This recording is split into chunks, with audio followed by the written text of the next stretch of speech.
All right. So, hello. This is session 2 of 5 for our Apocalypse World game going on here in October. This session is part of the Gauntlet Hangouts. The Gauntlet is an online gaming community. You can find out more about that at gauntlet-rpg.com. I am the community manager for that, and my name is Lowell, pronouns he, him. If you like AP videos, you can check out my channel and find a ton of them. I'll see if I can put a link in the description. We've got a new thing set up. So all of these various AP videos, you can actually listen to them as podcasts now. And we've got an RSS feed for that and everything. And so if you're watching this and thinking, boy, I wish I could be like cooking while I do this, then that's one way to go with it. So I'll try to remember to put a link to that in here. We are taking up last time. We did character creation for the characters. We got the relationship set up, the HX, as it is called in this game. And we threw things out onto the table, and we essentially put Bleak and Jackbird, our Maestro D and our Angel, together at the Maestro D's mud pit. And then a situation went down with an attack on one of the fighters there. The assassins were caught, and they pointed to one of the hard holders in town, a woman named Harrow, as having been behind it, though Harrow didn't say to off this person in Jackbird's place, but that's how things go. At the same time, Skipper found that someone had siphoned gas from their car and went to try and chase them down, which led them to a collision course with the place where Nuzzle was guarding one of Harrow's depots with some machinery in there, heating elements particularly. And during the course of that, poor Nuzzle came upon some people who were going to Molotov the place. They were dealt with a certain amount of flame and fire. One of them took off. Skipper and Nuzzle took off after them, only to find another building. The other depot for Harrow had been torched, and that led to a short gun battle in which Nuzzle came out pretty well, but Skipper took a hefty hit to the chest there in it. But both of the attackers were promptly dispatched. That led finally to Jackbird and Bleak meeting up with them, and then Harrow and her people meeting up. Harrow clearly not sure what's going on, like not sure who did this. Apologized to Jackbird for what went on, and explained that she had not told them to go after Lucio in her place. And then Bleak found that, Nuzzle found that while they were taking care of this other building, somebody had broken into the first one and made off with just a few things, not much, but enough that it kind of sullied Nuzzle's reputation just a little bit. And Harrow clearly wants to find out who's doing this. She can tell she's got some worries. She's lost some people recently. That was the reason why she had to go to Nuzzle. And you have the sense that she might not be entirely sure what is going down. And then, as we wrapped up last time, there was the sound of gunfire off in the distance from the mud pit. And the group shot off to go and see what was going on there. And we're going to take up in the aftermath of that in a second. But the first thing we're going to do is we're going to do the highlighting stats. And then we're also going to do the lifestyle question and see how that sets things up for today. So let's start with Bleak. Bleak, who has right now the highest HX with you?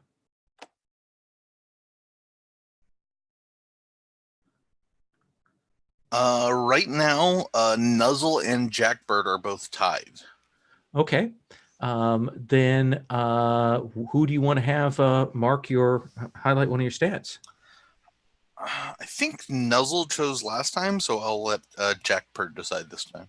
Okay, so let's clear those highlights. Jackbird, what stat should Bleak highlight?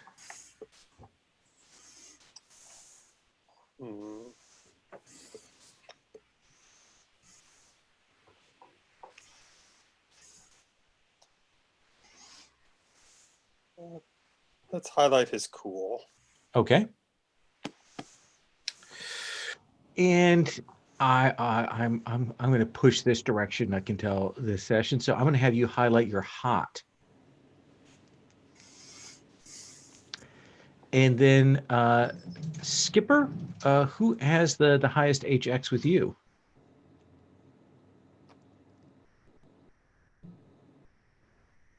That would be Bleak. Bleak. So Bleak, you may highlight a stat for Skipper. For Skipper, I am going to highlight your. Let's go with. I want to see how you do with cool. So let's do that one. All right. And let's highlight your sharp. Cool. And then Jackbird, who has the highest HX with you? That would be Bleak. Okay. Bleak. I feel so friendly.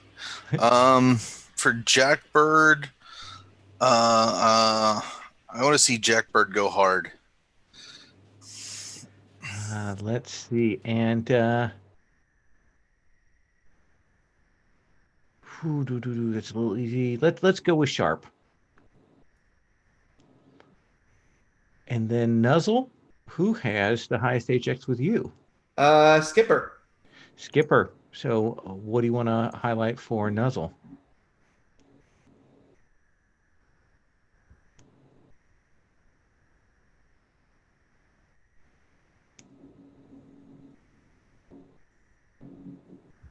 I think you might be muted. Of course I am. Oh, take a drink. I'm going to highlight.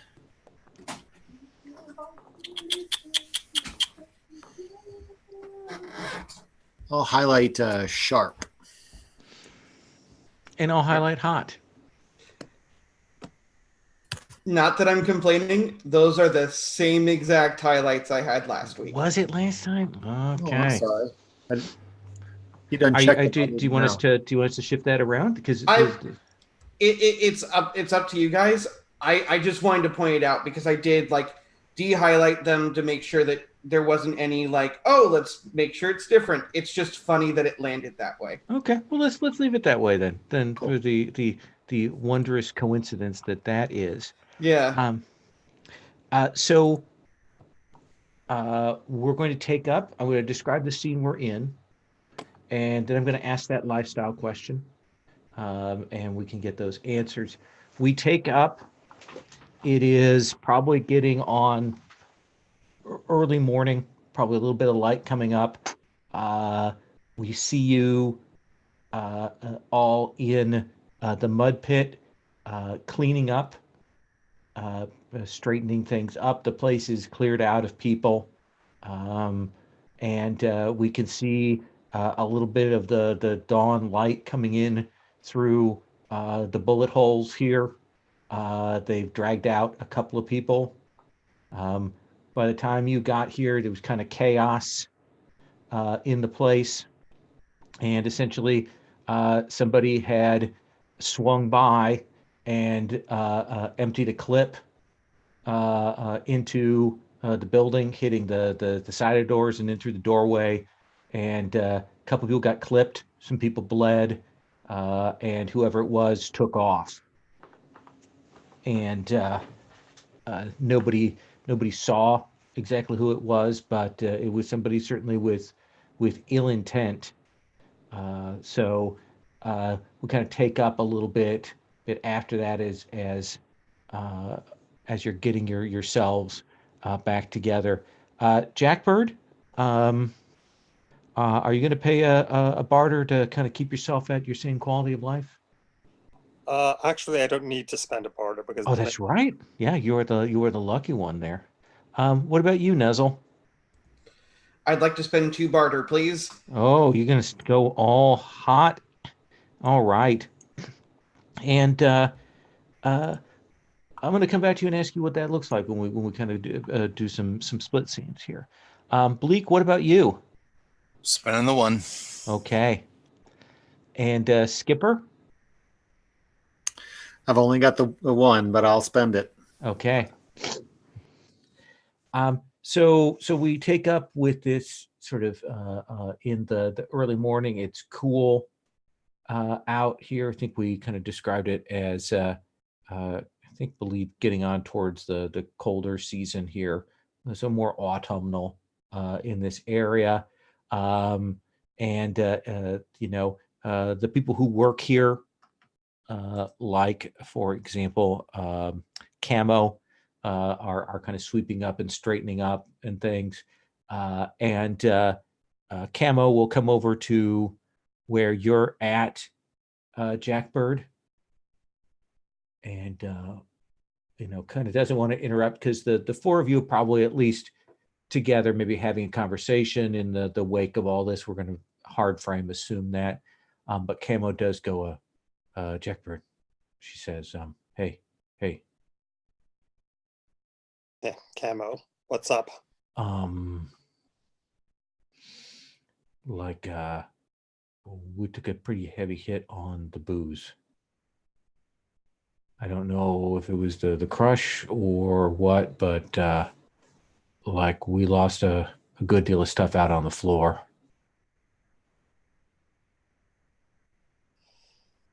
Yeah. Okay. So I'm going to go. I'm going to check on the stock. And I mean, I think we make most of our own moonshine, but we're gonna need to get in some supplies. Yeah, if you want to keep up, you're going to need to talk to somebody. You're going to need to get some stuff because you produce it, but that's not a speedy process. You can do it, but it's more risky. But you can try. Right. Yeah. So I mean, I think we need to get both the raw materials for the moonshine, plus we need to get some alcohol just to keep the booze flowing while we restock. Yeah. Absolutely. So Jackbird heads off. You kind of can see that she's upset, but the business is still the business, and she has to take care of that. What are you feeling, Nozzle? I think I just kind of watched that little interaction with just the slightest bemusement because, of course, in all of the commotion and chaos and everything, still have to worry about losing alcohol and things like that. Whole world's gone to shit, and this is what we're worried about. So I think I'm also kind of like a little bit distracted because I'm trying to run back in my head how I missed someone getting past me to get back in that depot because I was trying to be as cautious as possible, and it kind of Harrow's look when I said that I didn't have it all just kind of maybe a little pissed. I'll tell you something. I don't think it's necessarily a rolled thing, a move thing, because you're a battle babe. You know the situation, you know the lay of the land. You're thinking about what happened. There were a couple guys that came up to set the place on fire, and they were serious about it. So that didn't seem like a distraction. Like that didn't seem like a distraction. Then he followed the guy back. There was another attack there. And you begin to think, whoever busted into that, like, it probably wasn't one of these fire bombers. Yeah, that's what I was starting to piece together Yeah. myself. So pretty sure now that you kind of think about it, you're thinking, because they only grabbed a couple of things. They grabbed what they could. Here's the thing is Skipper kind of popped up out of the night. Maybe somebody followed Skipper. Right. And the way it was only a few things and there wasn't anything that stuck out particularly gives me the sense that this wasn't like a pre-planned thing. It was probably someone saw this happening and took advantage of the chaos. Yep. And I think realizing that my muscles loosen slightly because I'm realizing like this isn't the same thing. But my brain is still kind of going, all right, if not them, then who? And is it important even? Okay. But yeah, that's all of this still kind of silent, and I think I'm kind of side-eyeing where Skipper's wounded, and trying to and I think stopping myself from saying that looks worse than when I left it. Bleak, how are you doing? You spent some stock last time, didn't you? Yeah, I did. I ran through about half my supplies. Yeah. While it didn't cost you anything, we would have assumed that when you got back, you would have probably spent the last, hour or so patching some people up. Broken glass, crushed underfoot. Maybe a couple people took a shot in their arm. Pretty heavy caliber on the gun. So maybe an assault rifle or something like that. Like it was a serious, clip that got emptied into this thing. So what are you thinking? What do you want to do?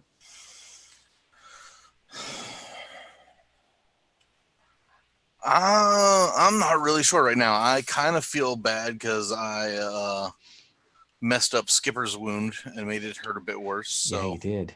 I feel like I probably owe them something. So what do you say? I mean, you have a skill to heal that. Yeah, I can. One that doesn't patch cost them up stock. again. Yeah, I can try that. What do you say to Skipper? Yeah.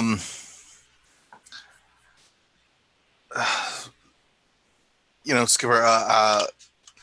Sorry about the rib. I think it was already broken, so I didn't actually do it. This wasn't my issue. But I do feel bad. I put you through a little extra pain. Just close your eyes for a second, and we'll see what we can do. Okay.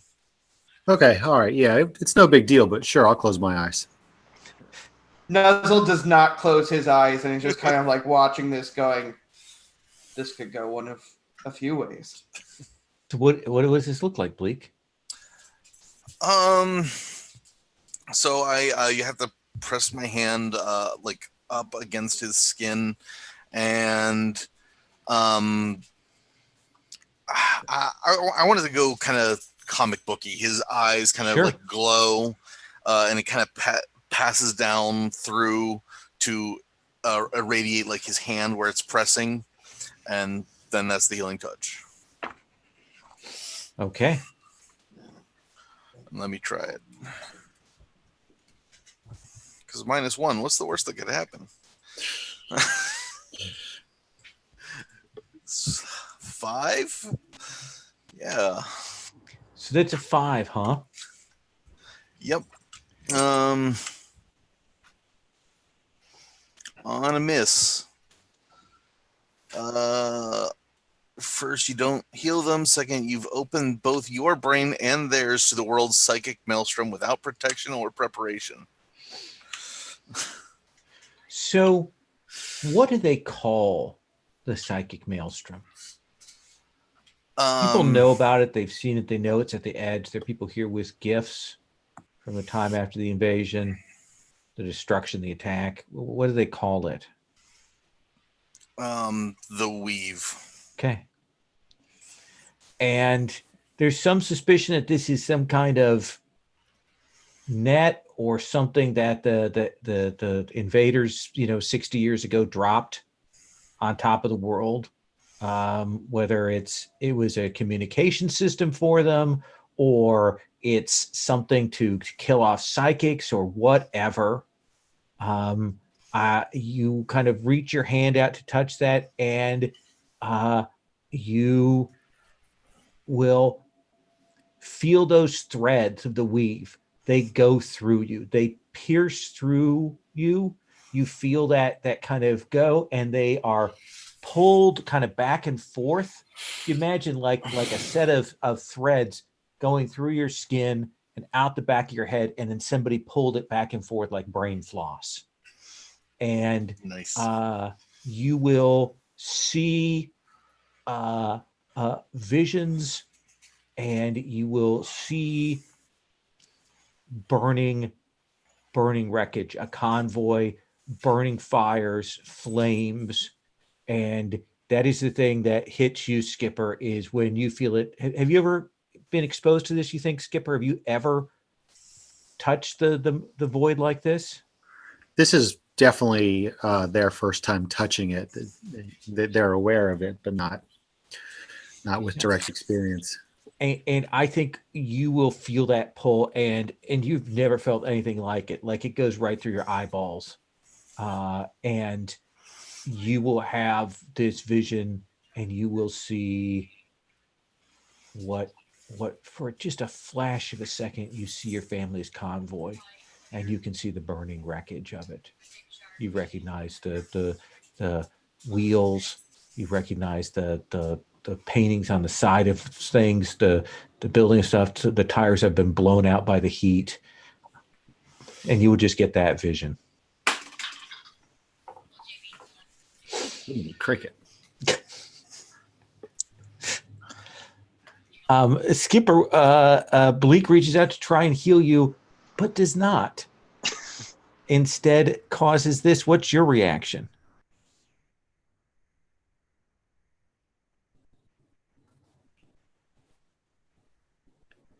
First the rib, then this.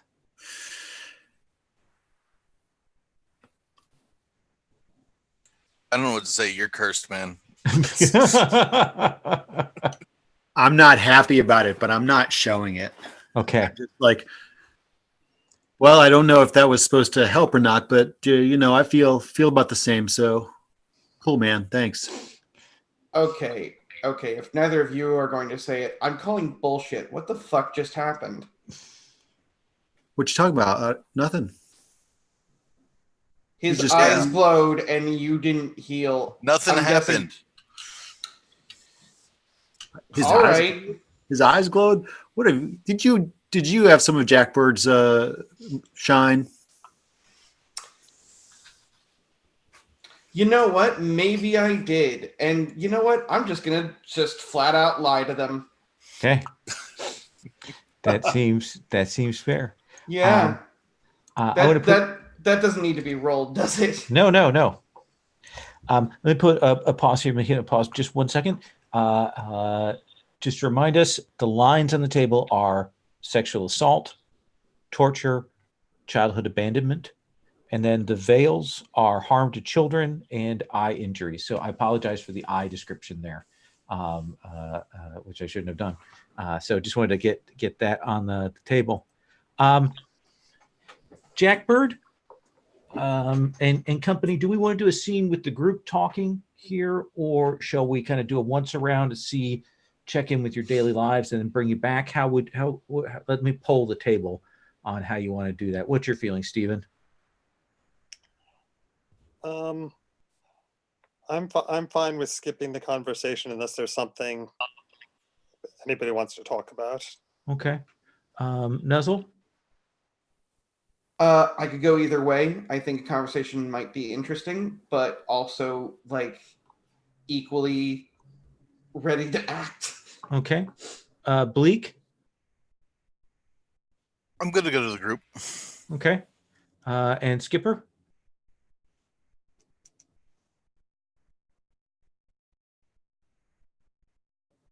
I rolled for it, and because because I couldn't decide. Okay. And the roll said no group conversation. Okay. Let's do some individual stuff, and then we'll hard frame back to some convos later. But let's do a check-in, what I call once around, and follow each of you for a little while, kind of in the aftermath of this scene. Jackbird, you're pretty tired. You're up all night. You've got these things to do. Do you go back to crash, or do you press forward on trying to take care of these things? What do you think? I think I'm going to try to negotiate for some booze before I hit the sack. Okay. I think I'm going to go to Harrow and try to make a deal with her, because I figure right now she sort of owes me one. Yeah, she's usually not your booze dealer. She's not the person who deals with that. But you can certainly go and talk to her. And so let's see how we want to do this. So you go to her establishment, her kind of hold. It's pretty Spartan. It is armored, kind of an armored little ruins set there. Those guards that were there last night with her are there. You notice that she's not one for having people like be too flashy about carrying weapons and things, but her people are all armed and out. It's clear that she's like called in all of her people to be here. And she will say, come in. What's her consigliere? What's her lieutenant like here?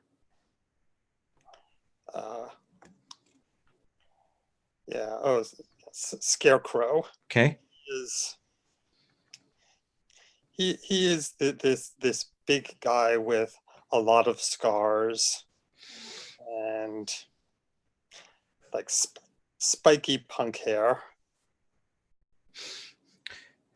And he used to be out doing the work out in the field, carrying the gun, things like that. But he took some shots to the legs, and he doesn't move nearly as fast as he used to. But he will greet you. He doesn't really come over to your place, but he knows who you are, and he will say, Jackbird, okay.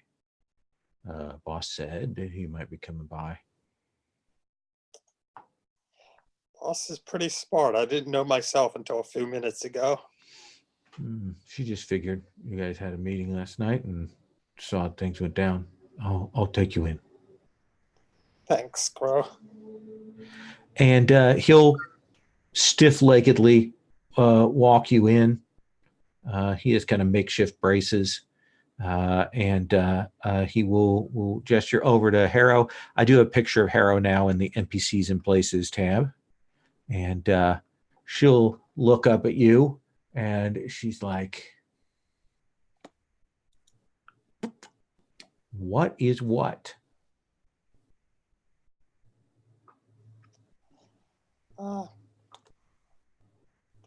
Find I'm in need of a bit of a favor, Harrow.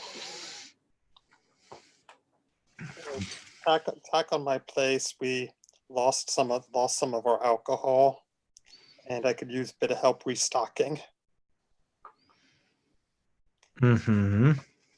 Like if I could borrow some supplies from you, be happy to pay you back in a few days.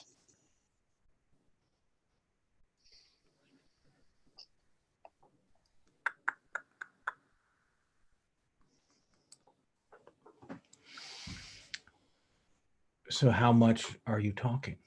How much barter worth are you talking? Okay, so time out. I'm not sure exactly how much barter is worth. Let's assume a barter will get you, a night's to cover a night worth of stuff. You probably need at least 3 barter to cover your shortfall right now.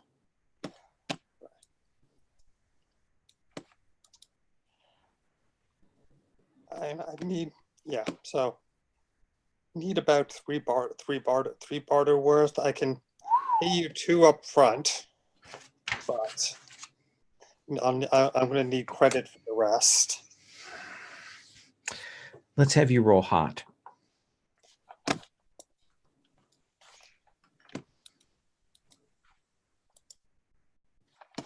That's a 12. Okay. Okay. I'll have Jameson and one of the other boys carry some bottles over to your place. This is to tap me out. I'm not the one who does liquor here, but I will have them bring it over. I'll take the 2 up front, and then you will repay me the other one.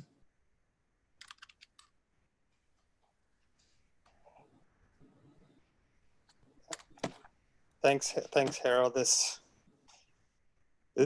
will help me out, and yeah, and we can consider ourselves even on the matter of the knifing. yeah, I know not your instructions, and we're square on that.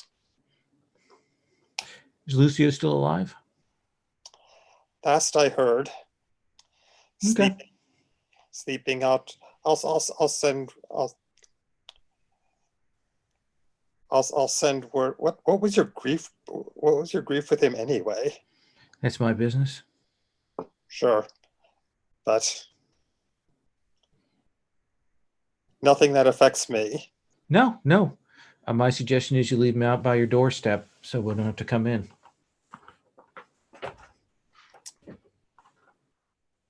Yeah.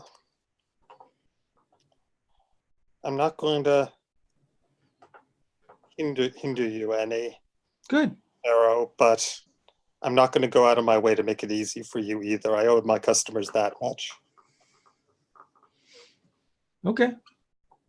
If you keep him under your roof, that's fine. But he's got to go out sometime. He does. Kind of a shame. He's a good fighter. Audience likes him. He'll But make more. like you said, once he's no longer under my roof, it's no longer my business. Hear anything else about the attacks last night? It's not that I want to talk with you about. Fair enough. If I hear anything, I'll let you know. Okay.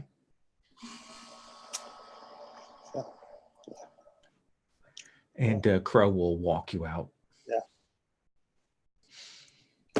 He says, who is the person, if you're not there, who will receive the alcohol?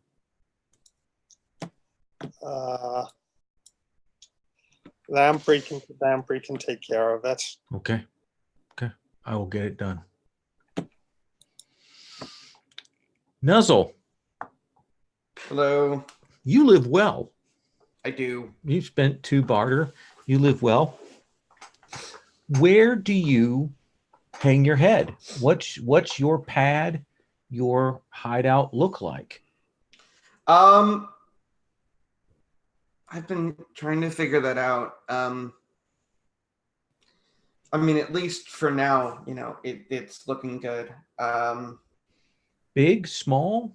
Or is it small but well appointed, or is it big and spacious? Smell well kept. Small, not smell. Small. Okay. Small, well kept. I don't think.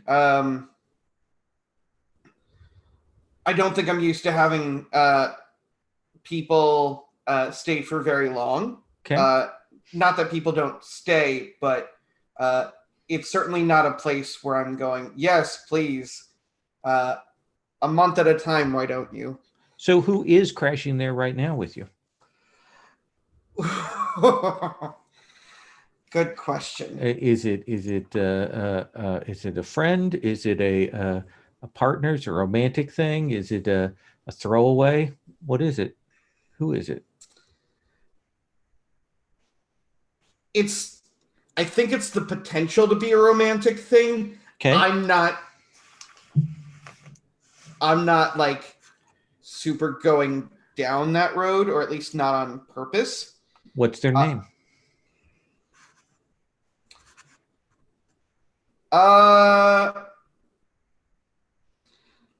Snow. Snow? Yeah. Gender?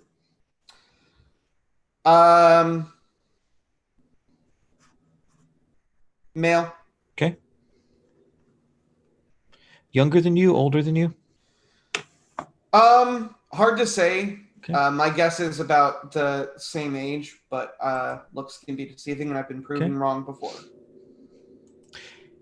And while you're a good looking dude, you're also kind of a little bit more rough around the edges. Yeah. Snow's maybe a little cleaner. Yeah. You know, I think he sees something in me I'm not willing to admit yet. and he's up and like straightening up your place when you get back. Oh, Like making the bed and kind of getting things set. You know, you thought he might have headed out by the time you got back, but he's still here. I think that is definitely what I say when I walk in is, you're still here. Yeah, I ran into Carlos at he said there was a whole bunch of gunfire last night, and so I thought I'd stick around a little bit longer. I just want to make sure you got home okay. I was a little worried. I'm fine. I can take care of myself. It's not really anything to worry about. No, I mean, I know you can, but you know, you know.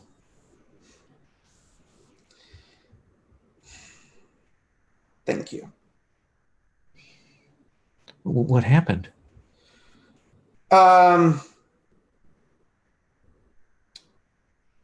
Some guys had Molotov cocktails and tried to torch Harrow's depots. Some of them succeeded, and some of them, let's just say, dropped their Molotov cocktails early. Oh wow! But you weren't hurt though. No.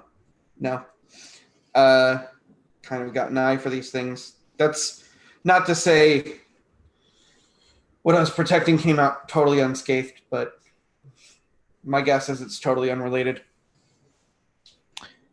Well, I should probably head out, and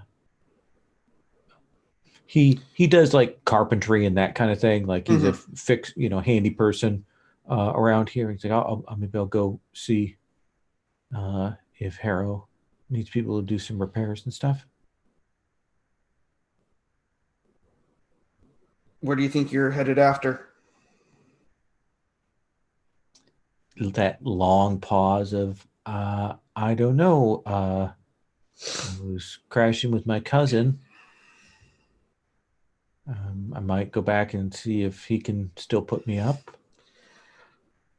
Says that very slowly kind of way.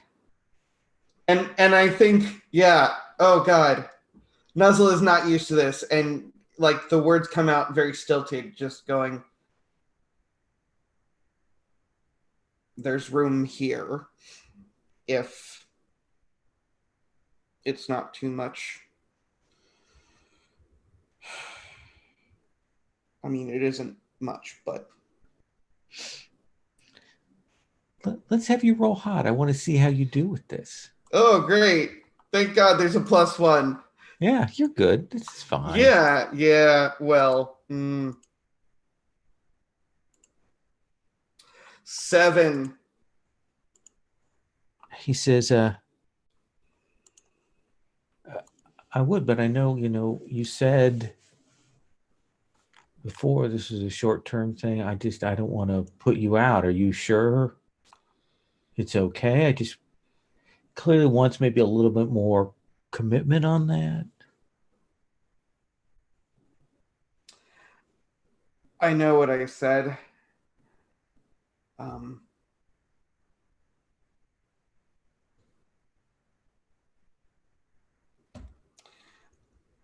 I'd like you to stay. You're handy in a pinch, and also,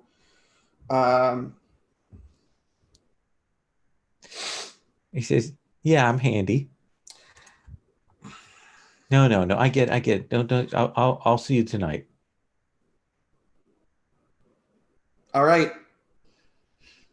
He takes that small gesture you make. He recognizes how big it is, and he does accept that. And he grabs up his tools and he heads out. Great. What is you mentioned this is small but well appointed? What is a like when the camera kind of comes in on you? What do we see in the background that tells us maybe something about you, or maybe something about that person that you were looking off into the distance about last time? Yeah. Yeah, so I think in the background, kind of, the shots on, Nestle looking the slightest bit sheepish, only because, like, this is a genuinely serious thing that he actually said, because I think normally he kind of treats it like, yeah, I'm the greatest thing God's ever gifted to the apocalypse, but also, like, God gifts the apocalypse. Okay. I don't know. Yeah, but also, like, at the same time, like, no, it doesn't matter. But that was actually surprising to him that he said that. But then I think that behind him, there's kind of, it looks like there's some kind of, like, rows of scratches, kind of leading on the wall behind him. Mm-hmm. They're interrupted by what looks like what could be a sizable picture frame, but whatever's in the frame is covered because there's just there's a cloth of some kind covering it completely. Nice. Yeah. Nice. Bleak. This party kind of breaks up. Where do you go? What do you do? I probably head back to the mud pit and kind of like about what you were saying earlier, like look for people that are hurt. You're there. You kind of look around. They've cleared out a bunch of the people. Most of the people that got hurt. You did the treatment on. They're sweeping up here now. I'm gonna try and find somebody that like looks like they have some pretty superficial injuries. And just kind of like, oh man, that looks really bad. But if you want, I can watch it overnight for you. Just I need a place to stay. I keep an eye out on it. Make sure you stay okay. I don't want you dying in your sleep. That would be an awful thing to happen. All right, let's have you roll hot with this as you kind of find somebody who's and we're talking now. We're 5, 6 in the morning. You catch one of the last people who hasn't quite left from the thing and kind of hit them up.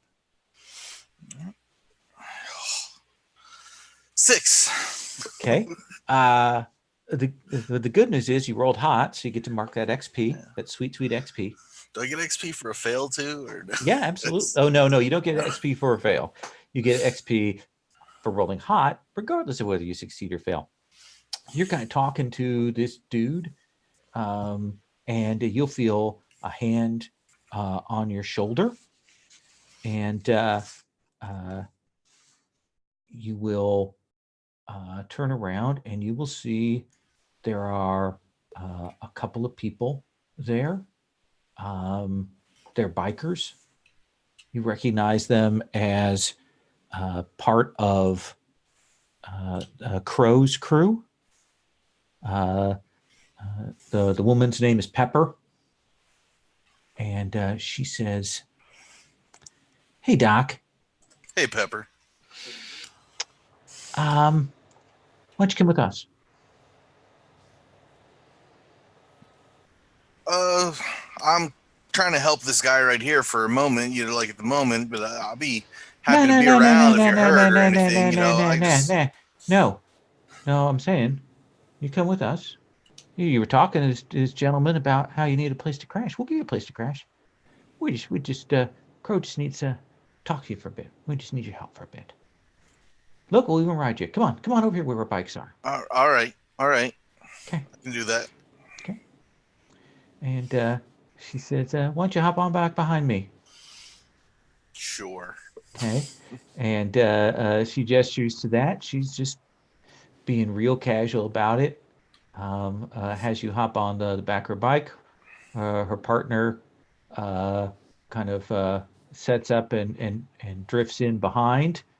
And Pepper takes on outside of town, heading out to Crow's encampment.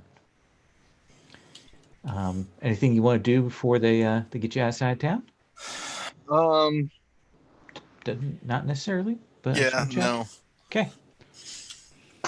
Just, Yeah, she rides. The other guy stays behind, like a good 10 feet behind, just in case you decide to jump off or something. And uh, they'll cut through again. We see she leans into the bike here, and these are sort of these makeshift like Bugattis that have been upgraded and messed around with. So these Italian style motorcycles. We see a little bit of what in a better film would be the Italian countryside, but it's in terrible shape here.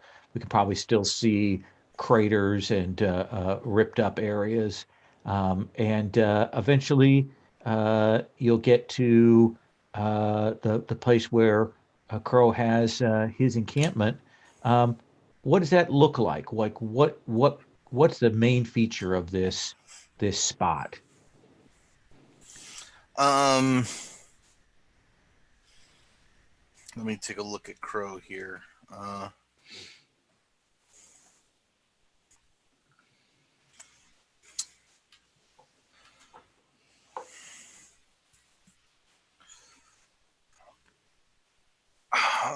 The main feature is gonna be that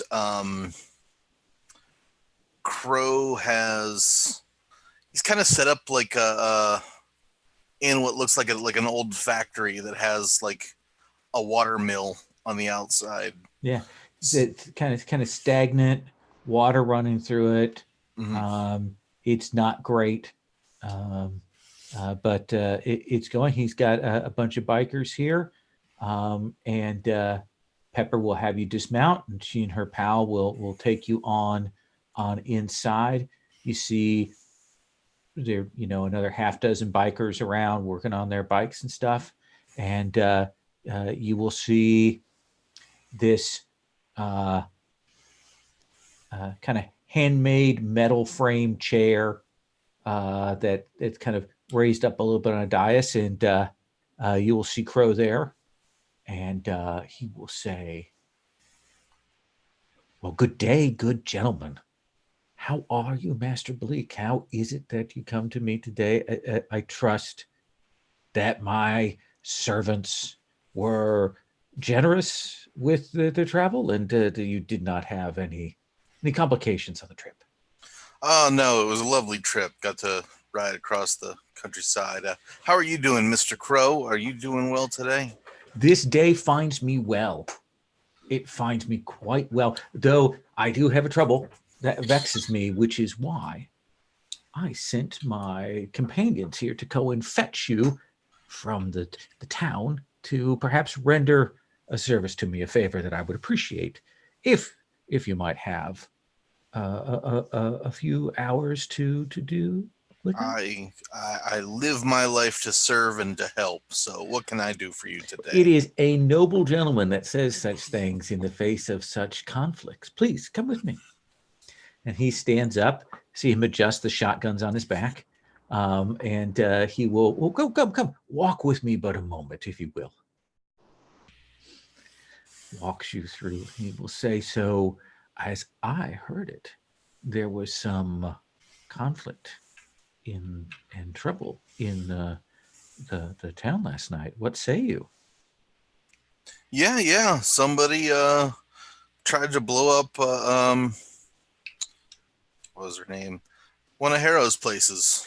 Oh, that is a viper that I would not want to put my hand in a box with. Certainly. Yes. You didn't have anything to do with it, right? So, no worries. Good sir. If I had anything to do with it, I would not tell you. Well, of course, but Yes, there we go. You see how things are. Please, but here. And he brings you to this metal cot, bed springs, and you will see that there is a gentleman who is handcuffed to this cot. And you can see that he has what appears to be a bullet wound in his leg. But the other thing that strikes you is he has some kind of uniform you don't recognize, and he's extraordinarily clean except for the blood. He is looking kind of feverish and unconscious. And Crow says, Physiker, I would call upon you. This gentleman has suffered an accident where he walked into the path of a bullet. And his leg has suffered, as you can see, some significant injury. I would like you to fix that before he bleeds out. I will certainly help as best I can. He says, I can do you one better. I know that you require bandages and such to do your work. I do. And he'll gesture to one of his people. One of our compatriots found a first aid kit in relatively good shape. Oh, excellent. Perhaps you will take this as a payment for your services. That should work, yeah. Absolutely. There is one thing I would ask of you then. And he turns you around and puts his hands on your shoulders. He says, I would like you to be the soul of discretion about this. Oh, always. Absolutely. You will not speak to the patient, and you will not tell anyone else about the patient.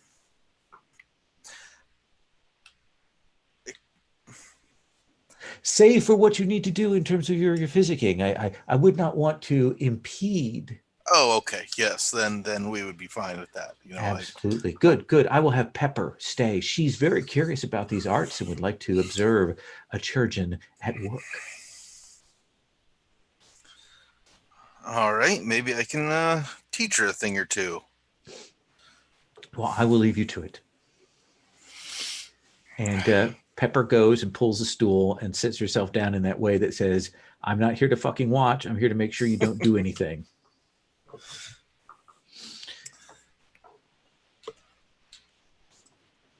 We will say that he has given you 4 stock. How generous is that? Extremely. He clearly wants this person to be healed. How much stock do you want to spend on healing this gentleman? I will spend 2. Okay. Then let us have you roll. Okay.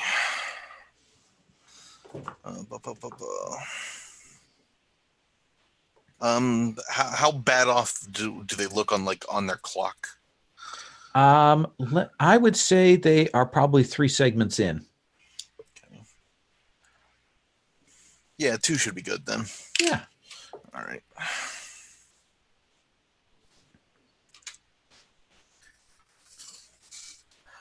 Okay, 11. Yeah. Oh, yeah, absolutely. You will do a remarkable job of this. What is your on a hit? They stabilize, heal 6, and choose 2 on a 10 plus. What do you want? All right.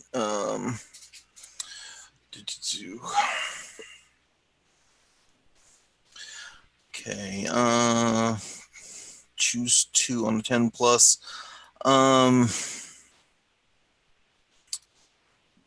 The pain and drugs make them babble the truth to you. Ask what secret they'll spill. And he babbles, Igneous,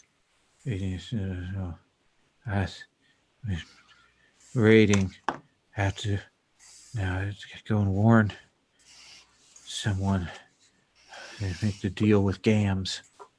No, it's too much. We can't. It's too much. Burn the town. Burn the convoy. Okay. Gams, burn the town, burn the convoy. Okay. Said 2 names: Igneous, Gams. Igneous is not a name yet in play. Gams, and the convoy. Okay.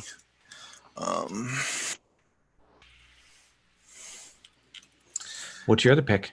And I think my other one is going to be that I learned something from working on him. Absolutely. Course of Recovery teaches you something about your craft. Mark XP. We will come back to you in a little bit. Skipper, how are you feeling after this ripping of your mind earlier today? You're still in a good deal of pain, right? Yeah, I'm still hurting. I'm at 9 o'clock on my clock. Yeah. And I'm a bit shaken. Yeah.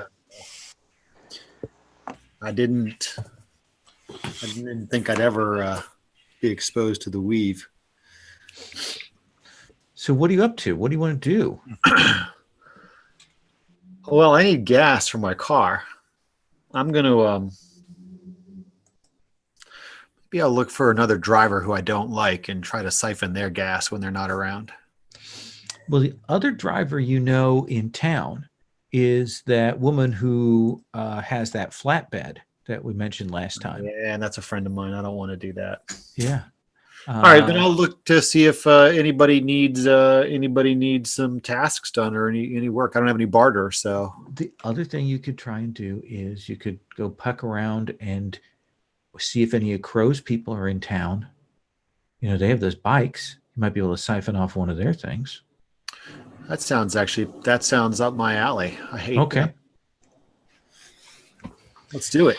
Okay. So yeah, I think you will.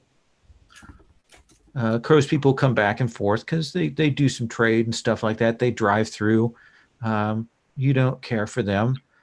You'll wait until you see one of his people has driven in and is essentially parked the bike outside what passes for a market here. Has taken the keys. Nobody's going to fuck with his bike. He knows that. And he's headed in. Looks like he's got some kind of shopping list or something. And you want to go over and siphon his tank? Yeah. Okay. Then let me kind of walk over, take a look around. Let's have you roll cool. I think this is doing something under fire because you don't want to get spotted by this dude. Nope. Good news is you're going to get to mark XP because you're rolling cool. 7. 7. So I think you have a choice because this guy kind of gets something and he kind of starting to get the siphoning and he's coming back. And you could forget about the siphon and get out of here before he spots you. No problem, no harm, no foul. Or you could get the gas, but he's probably going to catch sight of you. I'm going to get the gas. Okay. So yeah, you've got, I'm not privy to the physics of the siphoning. Like, that's not something I've done. But you get that pressure, get your canister filled up, and you are just getting the last of it, and you're pulling the hose out of the tank, and you hear, "What the fuck?" And I'll turn around. I got the can in my hand. And you see this chopper from Crow's gang is running towards you. What do you do? And I will. So I'll look. Guess he's running at me this way. Yeah. I'm gonna look that direction. Somewhere there's some stalls for the market, and I'm gonna name my escape route, and I'm gonna try to like slide under them and weave my way around and get away from him before he can reach me. All right. So you That's one my moment, move. and then we see you bolt. Yeah, Let's have you roll cool for that eye on the door. roll better than I've been rolling tonight. Let's see. I got a 9. Got a 9. You can go or you can stay. But if you go, it's going to cost you. Leave something behind or take something with you. So I think that what you're going to take. Well, let me think here. What do you got that would get lost? What do you? Are you? Make your choice. Do you want to leave something behind, or do you want to take something with you?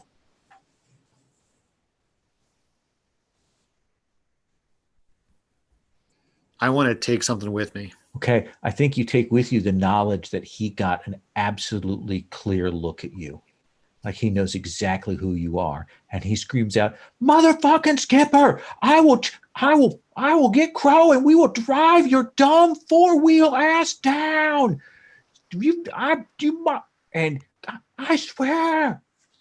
And he is shouting after you as you take off, and you know that he knows exactly who you are.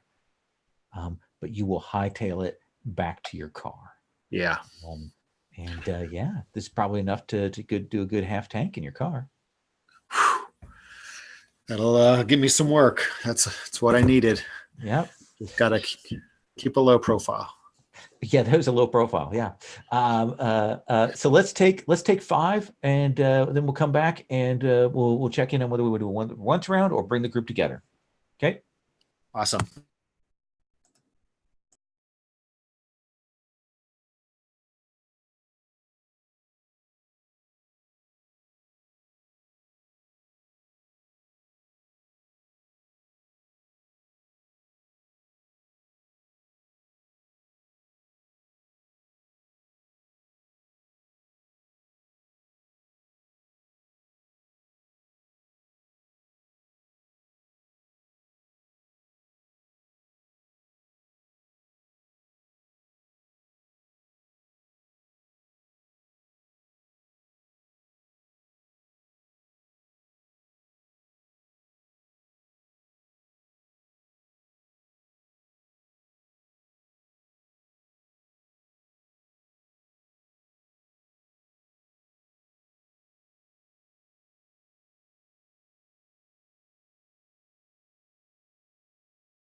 Lowell, when you get the chance, I did have a quick question. Absolutely, sure. Yeah, so I'm starting to get into advancements, and I did choose one already, so this is more for the next time this comes up.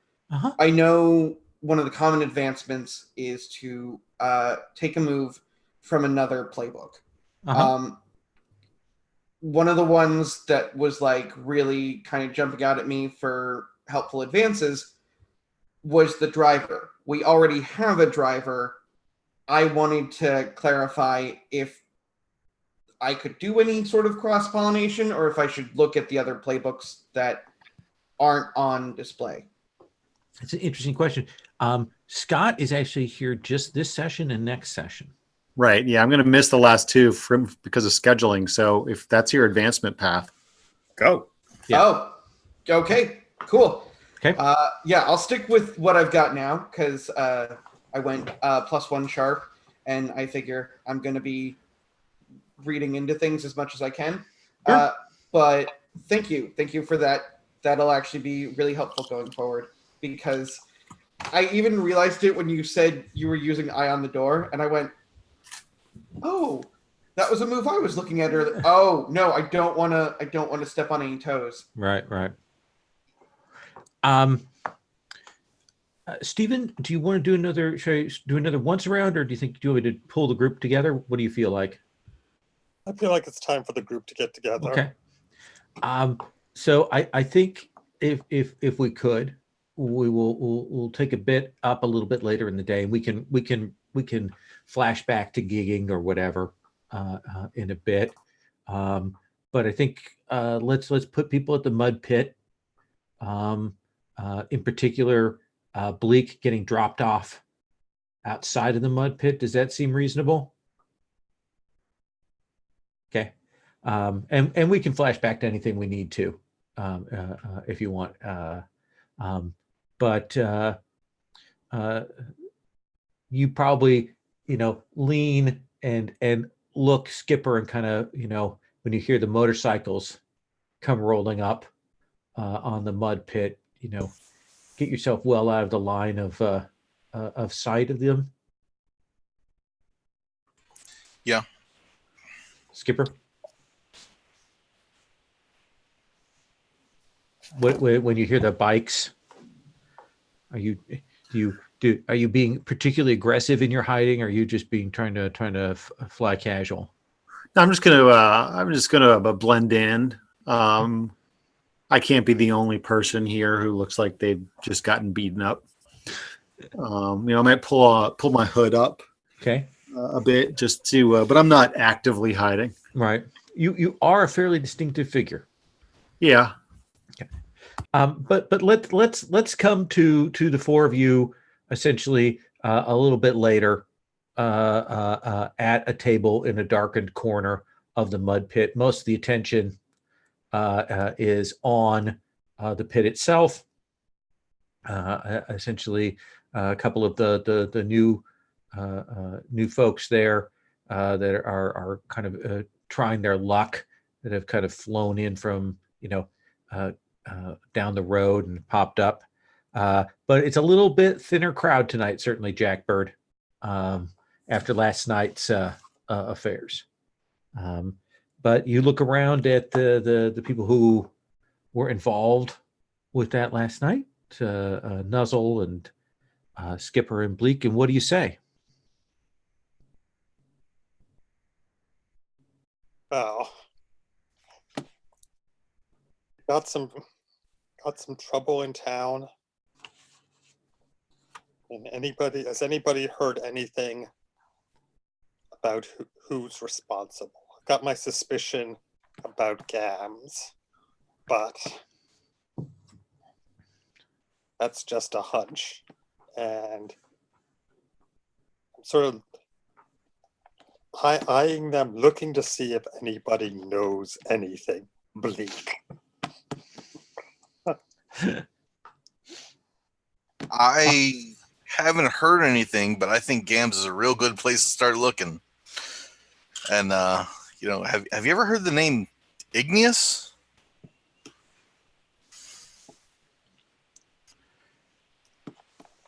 Seems like a name that wasn't just plucked out of nowhere. Jackbird, do you want to? You were particularly watching Bleak, so I could see a reasonable call for a read a person there, or we can go to your move for the Maestro D. Right.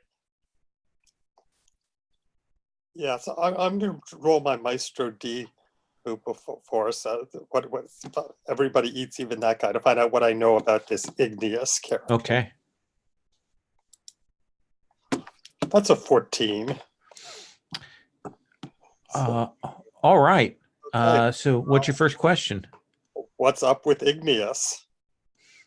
That was the name of that guy that came in and kicked ass on the crocodile last night.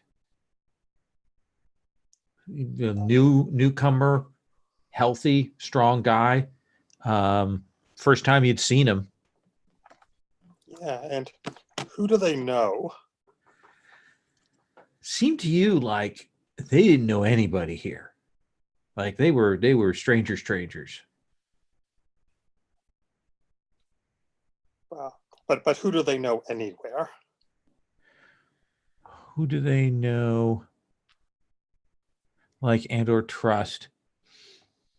I think, given what you saw, that here. I mean, I think you can eliminate them knowing, liking, or trusting anybody around in the local area. Does that seem like a fair answer based on what you've seen?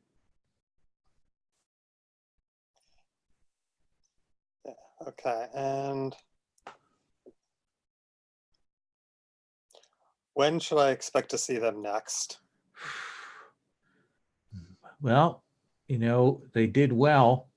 Tomorrow night, you're doing another croc match. So there's every chance in the world that they might come back for that, since the purse is pretty good. Okay. Yeah, and so and I think now I'm going to read Bleak. Okay. So that's an 8. Okay. So what's your question?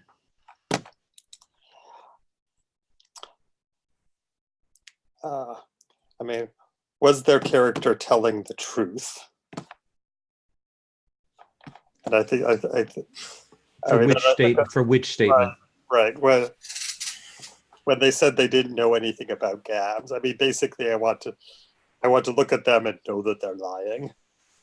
How would you read that, Bleak? Yeah, I would probably, like, hearing the name would instantly kick in the, oh yeah, that's what he was mumbling about type of thing. Yeah. So clearly that he's there's something that up with that name for him. Does that seem reasonable? Nuzzle, what are you in this conversation? Where are you at? What are you thinking?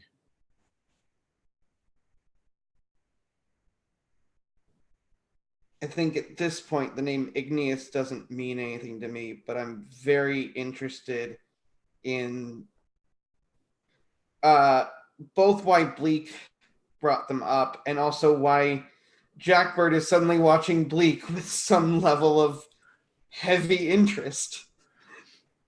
And I think in this case, I'd like to read the situation. Okay. Let's have you roll. I mean, is it you reading the whole room? You're reading the table? What is it you're reading, you think here? I think I'm reading the table. Okay. Well, actually, no, I think I'm gonna read the whole room because Okay. I think as much as I was like focused on like what they're doing, I think I'm also kind of like keeping an eye on the door, like the whole rest of the room. I'm trying to like see not just the fact that like we're all talking about what happened, but if anyone else is particularly listening. Sure. Let's have you roll sharp. Okay. That's an 11. So you've got 3 hold. All right. What should I be on the lookout for? Still pretty vulnerable here. mean, somebody did an attack on the mud pit last night. It's not like Jackbird has managed to massively increase security in the meantime, and still pretty vulnerable to people messing around in here. If they attack both Jackbird and, I mean, if it's related, Harrow, it almost feels like a bigger thing than just an attack on a hard holder. Yeah. What's your second question? Well, speaking of vulnerable, which enemy is most vulnerable to me?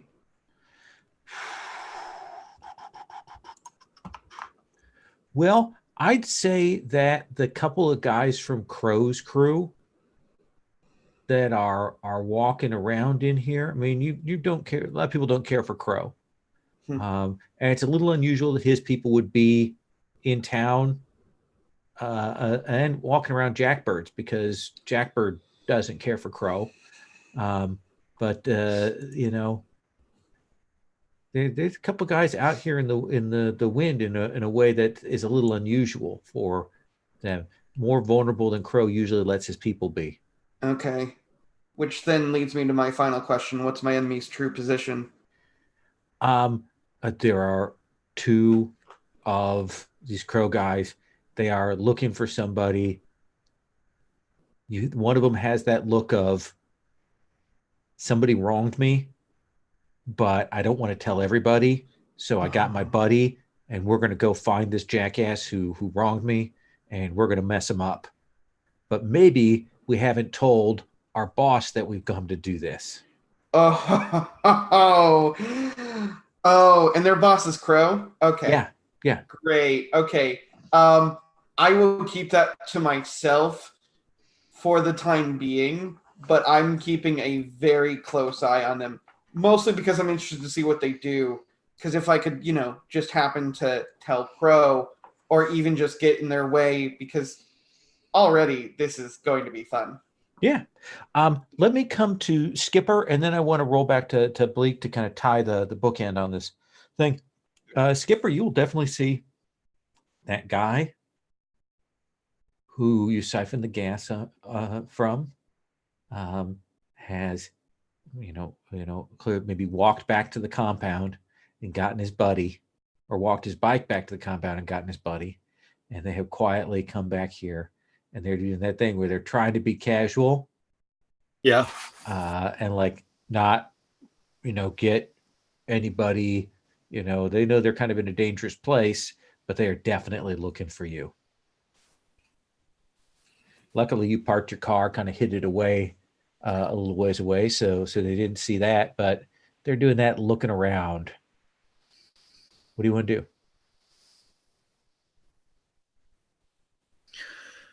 Well, I'd say read a sitch, but I think I know the situation here. Fair enough.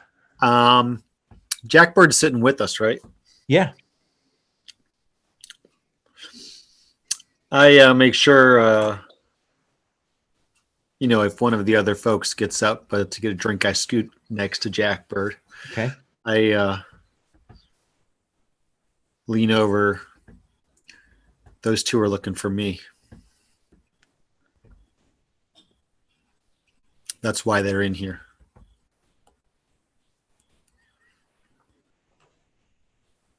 So, I take it you want to leave out the back way.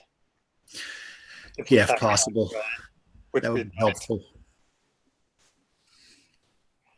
Yeah, I don't want there to be any trouble in here, and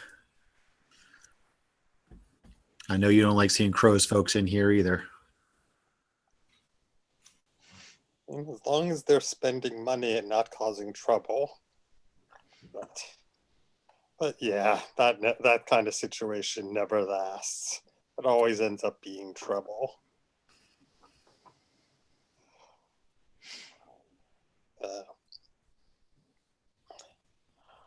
All right, and I get up and I amble over to, I ran out Lamprey and a couple of the other regulars, and I go to confront the two people, the two that he pointed out.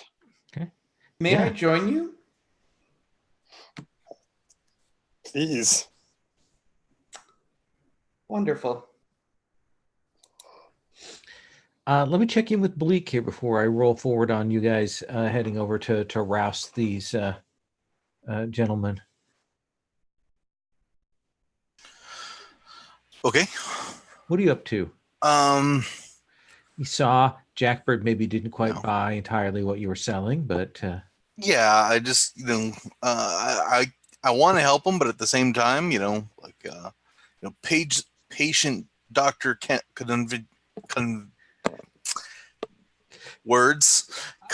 confidentiality, is very important. So I can't, I haven't heard anything. I just, just might happen to be, a name that you might want to check into.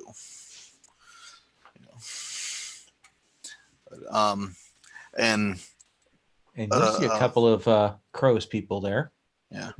Yeah, and I'd say to Skipper, it's like, oh, they're looking for you. That's good. I thought they were watching me to make sure I don't say anything. Say anything? What do you mean by that? Like I said, patient doctor confidentiality. I can't share anything. It's I got you. Sometimes you got to work where the money is. Mm-hmm. Sometimes you got to get gas where the gas is, which is why they're in here looking for me. Oh, I should ask for some gas for you. I'm sorry. No, it's no problem. I got it anyway. Oh, you two. Jackbird, you gather a couple of your people and you head over to where the two people from Crow's gang are. One of them looks angry. The other one looks a little calmer, a little bit taller, and kind of sees you coming and kind of pats his pal on the shoulder. And this taller person turns to face you, his drink in hand, and he kind of looks at you. He's got a set of road rash kind of scar burns probably on the side of his head and on his arms and things like that. He's clearly a veteran of Crow's gang. He has a sense like a person that the gang members go to when they need help or advice and they don't want to tell their boss, kind of thing. This gentleman says, "Good evening." Evening, gentlemen. I believe you know the rules of the establishment. Oh, without a doubt, Miss Jackbird. That is, we are fully aware of the rules of this establishment, and we have simply come in for a drink. Yeah, I mean, that's good because, if you have a quarrel with anybody here, you take it out in the pit or outside. So. Well, we're no pit fighters, and so as such, the only other option would be to cause problems in here, which is something we are not going to do. So we would any issues that we had with anyone would be settled more than certainly outside of here. Isn't that right? And he turns to his pal, who's kind of still grimacing, like, "Motherfucker's gonna come off fucking with the gas." So as you can see, we're merely here for a taste of your fine booze. You're sure you don't want to take this out on the pit? It'd be very entertaining. Your offer is appreciated, Miss Jackbird, but that is not our intent. Do I detect perhaps that given that you've brought 3 pieces of muscle of various size and weights over, that you have some issue with us having come in here? Not yet. I just wanted a reminder that The rule will be enforced. That has never been in doubt. Besides, as far as I can tell, and I can tell a lot, even if you were to say have some quarrels outside, I'm sure they could be easily settled by notifying Crow.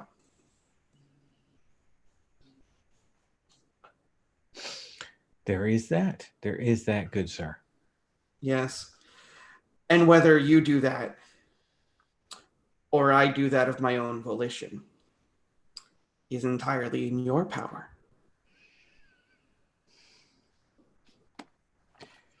You forgive me, as I am somewhat slow to pick up on what some have called subtext. But it seems somewhat to me that you are perhaps threatening me. You know, threatening. I know something of that. I do know something of that. And when it really comes down to it, just kind of get things up to speed, get things going. Yes. And the big guy puts his hand on his pal's shoulder and kind of moves him back a step. And he says,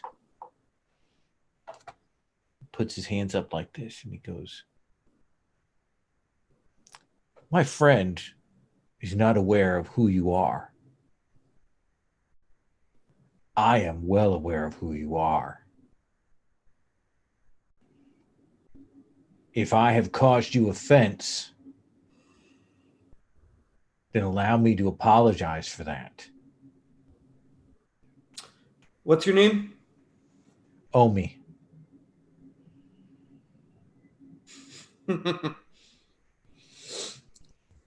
Omi, you have caused no offense, and that will be remembered. Your friend seems to be slightly increasing in tint. So I will move him along. Certainly, we want to make sure that things don't get too gassed up in here. And he puts his hand on his pal's shoulder, and he goes, hands like to the one of the tables, puts down his glass over there, doesn't break his glass. Says, we will be going now. Yes. And this little guy he's with is just fucking livid. And he goes, and Omi goes to steer this guy out of here as quickly as he can. I'll blow him a kiss on the way out. Are you trying to, what is the phrase that is from Monster Hearts? Is it Monster Hearts? Or is that no, the from Masks? Essentially, are you trying to push him? Are you trying to trigger him?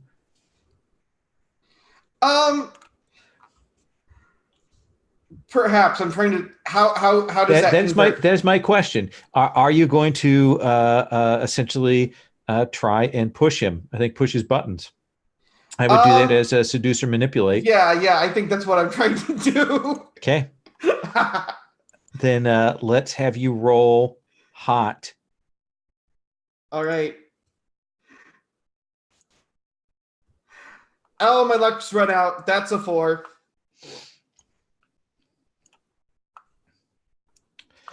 And this guy, Omi, kind of stops this guy and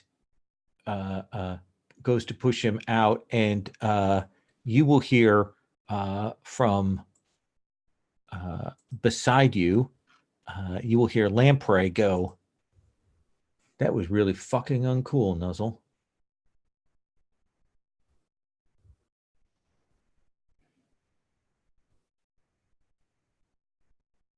Like, don't start fights in here. You're pushing that guy. You saw that guy. Yeah, you could have taken him. Yeah, we would have washed the floor with him, but you didn't need to start fights. Fights break things. That's what Jackbird always told me. And you can see him turn around like he's clearly a little disgusted with you. Does that seem like a fair result? Yeah, and I think it's interesting because prior to that, I don't think I ever really cared what Lamprey thought. And just with that, I'm like, oh, shut up. um yeah, Skipper, Bleak, you see those two guys from Crow's gang get talked to and then voluntarily remove themselves from the premises.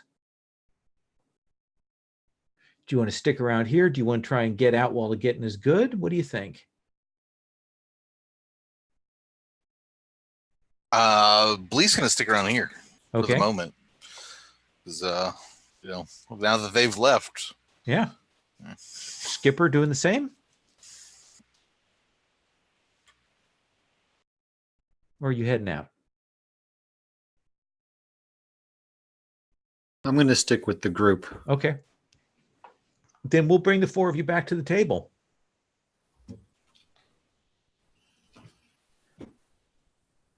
Could I get like a quick second to try to talk to Lamprey, or is that route just closed off? I think that's closed off. You're going to have to let some time stew before you. Totally valid.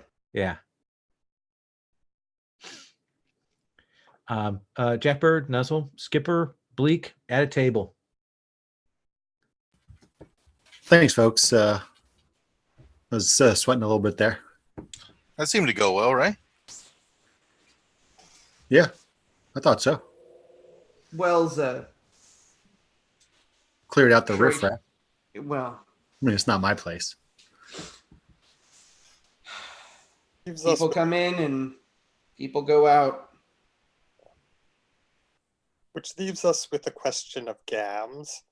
And I get up and I put my hand on Bleak's shoulder and I say, I would very much appreciate it if anybody would share anything they knew. And I squeeze a little hard.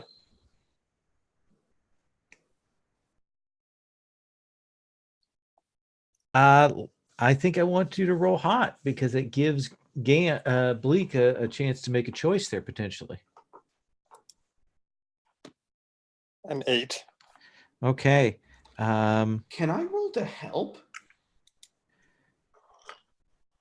Yeah, I guess you could. Yeah. Go ahead and roll your HX with Jackbird.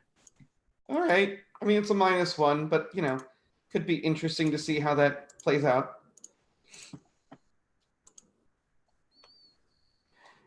Yeah, that's an 8, so it just adds 1, so it doesn't do anything. Okay. So on 7 to 9, choose one. If they go along with you, they mark experience. If they refuse, erase a stat highlight. Is it the carrot or the stick? I'll go along. Right, yeah.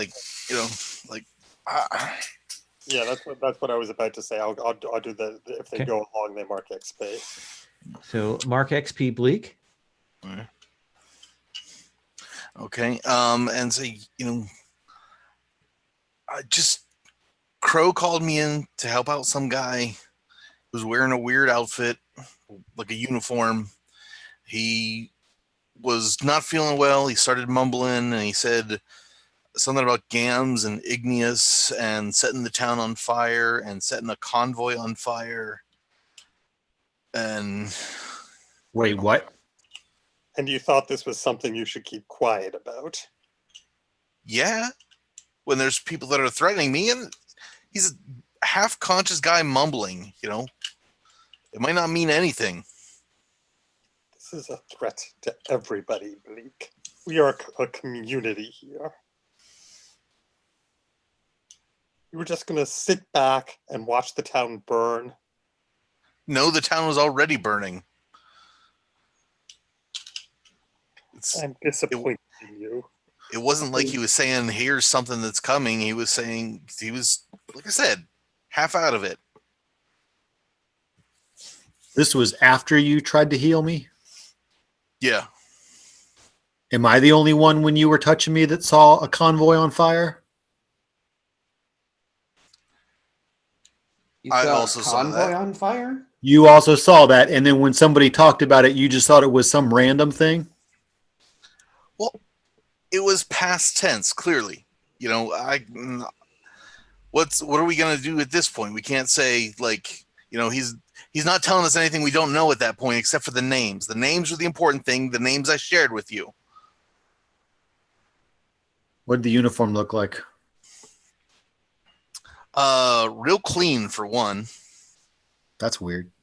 I don't know, Lowell, anything or A clean, kind of gray black a jumpsuit. Had some pads on it, like maybe it was part of a larger set that might have been some kind of like tactical gear or something. But not something you'd seen. Well, I think that convoy that was burned was my family. oh shit. So we should find this person. Well, things just Well, got I'm gonna- very interesting.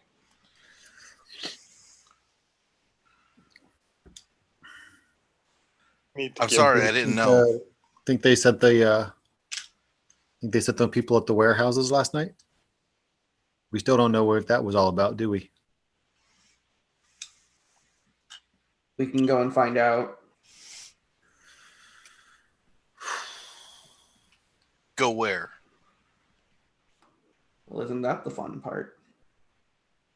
Finding out where to go. It's not local.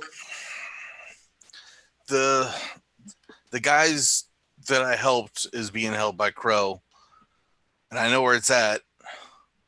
But if we go back there, almost guarantee he's going to try and kill me.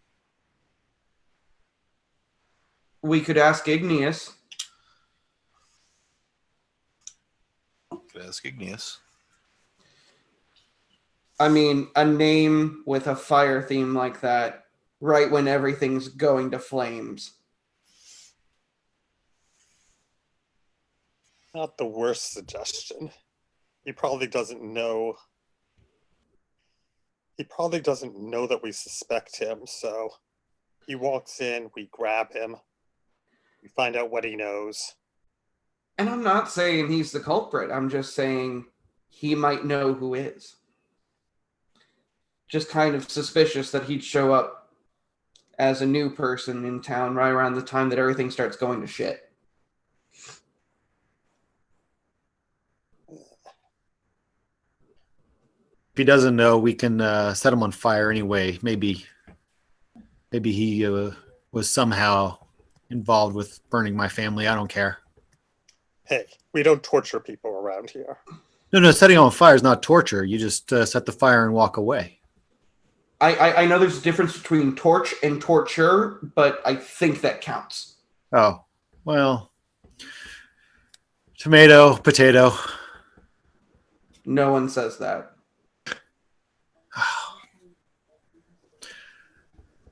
It's definitely better to grow up in a city than with a family. Fucking right.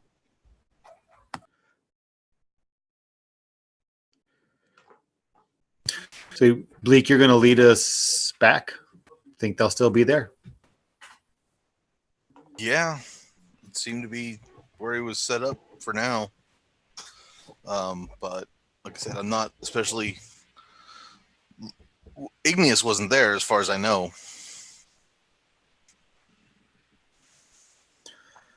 Let's go. If everybody's ready. We should talk to Harrow. If we know Gams is the person responsible, why don't we just go straight to Gams?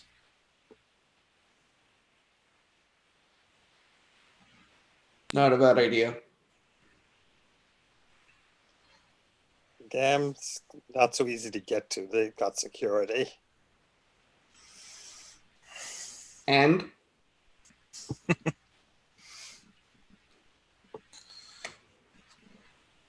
Ah, you think you can get gams? I mean, that's free drinks for life, as far as I'm concerned. oh, trust me, the drinks won't be the expensive shit. It's going to be the stuff that breaks. So I hear three different courses of action. On the one hand, I hear waiting around until tomorrow night and grabbing this guy who came in the night before.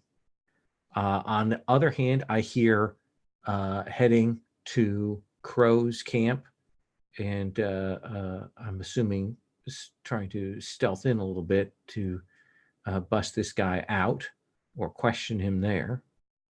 And then the third option I hear is driving up north to the settlement that Gams runs and taking him out.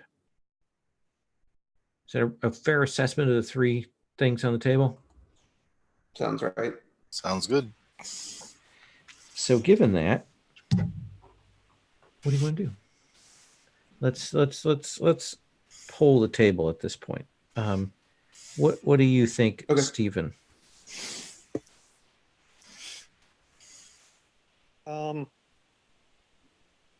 I think there's some merit to trying to raid Crow's camp, and it won't necessarily tip Igneous off. So it seems like a reasonable course of action. Nuzzle? I'm honestly okay with any of the three. I think raiding Crow's thing, there's some potential blowback, which might be interesting considering that I just diffused a whole situation involving Crow's gang. So jumping back into the fire sounds grand. Bleak, you've expressed a certain amount of hesitation, but the group seems to be leaning towards that direction. Yeah, as Bleak, he absolutely doesn't want to go back to Crows. As John, I absolutely want to go back to Crows. So. Okay. Absolutely. So you guys can gather your stuff together. Skipper has a vehicle. You want to head out? Anything you want to do before you gather your stuff together to head out? Jackbird? I want to talk to Lucio if they're awake. All right. In the back room, heavy bandages on there. Bleak did a great job patching him up. Much better job than he did with Skipper. You can check Lucio out, and he'll kind of come to. When you come in, he's like, "What's up, boss?" You were hit. Harrow sent some of her people after you.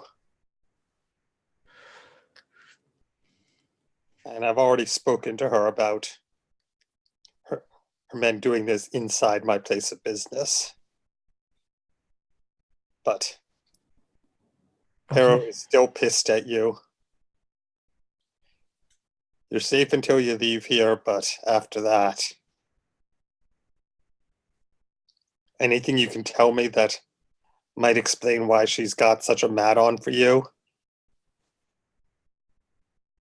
It's personal.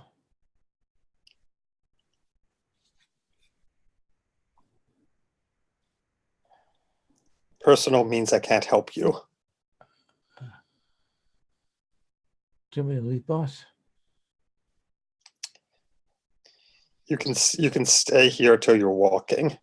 Harrow and I have an understanding. But soon as you leave these doors, you're dead meat. See him kind of settle his head back. He's still super pale, still recovering, kind of turn off to the side like he's rumbling that over in his mind. thinking about the choice that you've put to him. I mean, I might be able to help you get a head start. That's the most I can do for you. Nuzzle, what about you?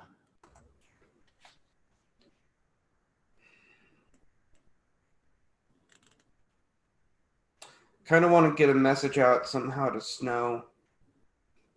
Just partly to keep an eye out. Sure, you want to grab an urchin and have somebody run a note? Yeah.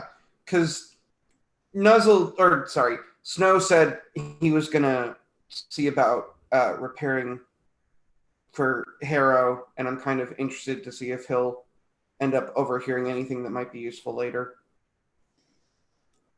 So what are you sending a note, or are you going to go see him? What? What do I have the time for? It's your timetable on driving out to do this raid. True. Okay, then I'd rather make it face to face then. Okay. You kind of take a bit to step out and head over to your place to go see about Snow. You will notice when you're crossing the street that there is still a motorcycle here. It's not parked out in front or anything, but there's still clearly the Crow's Peak guys are still around, probably looking elsewhere. Can I read the sitch? Yeah, let's have you do that. Yeah, that seems like something I wouldn't just ignore.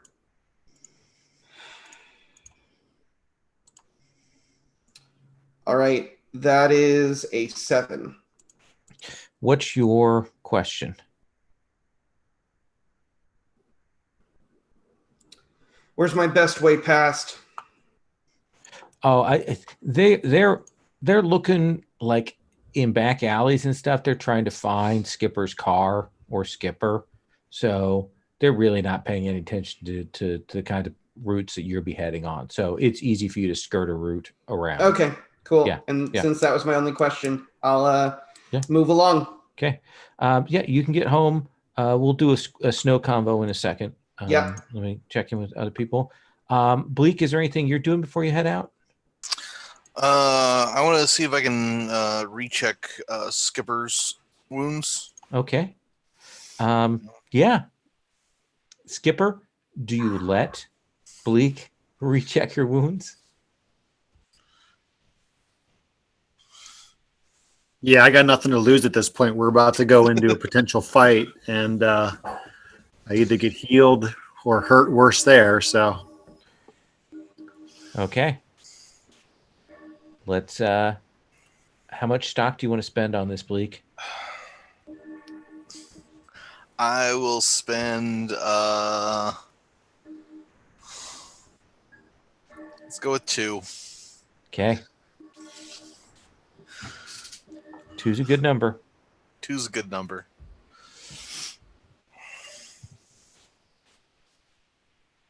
Jesus. oh my god! What did you roll? 3 for a total of 5. Now, Skipper can help. Please. I will help. Okay. Skipper. So I roll plus HX, right? Yes. What is your HX with Bleak? I think it's 2. Yeah. Yep. You need to get a 10 plus.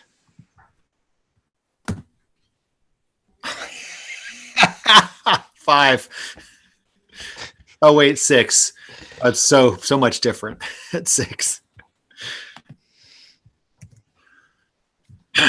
Well, so I think that this is like being healed by that medic dude in Borderlands. yeah. Covered in blood. So the you will take another tick of harm. All right. as that is the cost for that miss. And I think that as you guys are kind of talking and stuff, we see somebody kind of hear you talk about, God, you got to heal me up before we go over to raid crows. God, and we see this dude kind of stand up and walk out the side door.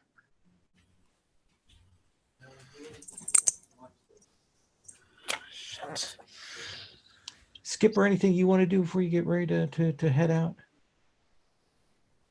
So I don't have time to read that person on their way out the door, right?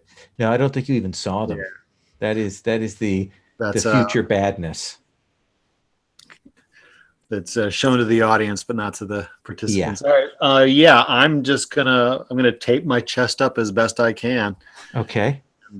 and pray to whatever I pray to. Absolutely. Skipper, I don't know how to tell you this, but you're being held together by Scotch tape. So Pretty much. Yeah. The good news is you don't have to roll the harm move when you take that harm. So True. we're all good. So yeah, you're Our feeling. HX went up by 1, or went up to me. When you inflict harm, the other player. Yeah, so I got a +1 to RHX. Okay. So that takes your HX to 3. Yep. Well, see, look at that. That's a payoff for that thing right there. Yeah. So you guys definitely know each other better after this. Yes. Yeah. Whew. Let's do that combo with Snow real quick, and then let's move on to you guys arriving at the encampment. All right. Yeah, so you get back to your place. You let yourself in. You'll see that Snow is there. He is got like some wood, and he is whittling some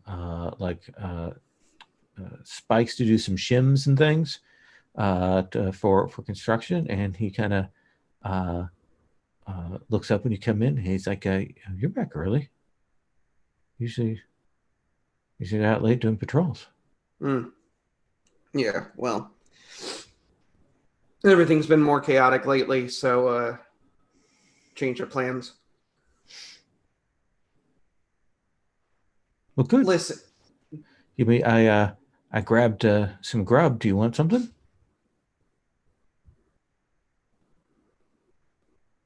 Yeah. Just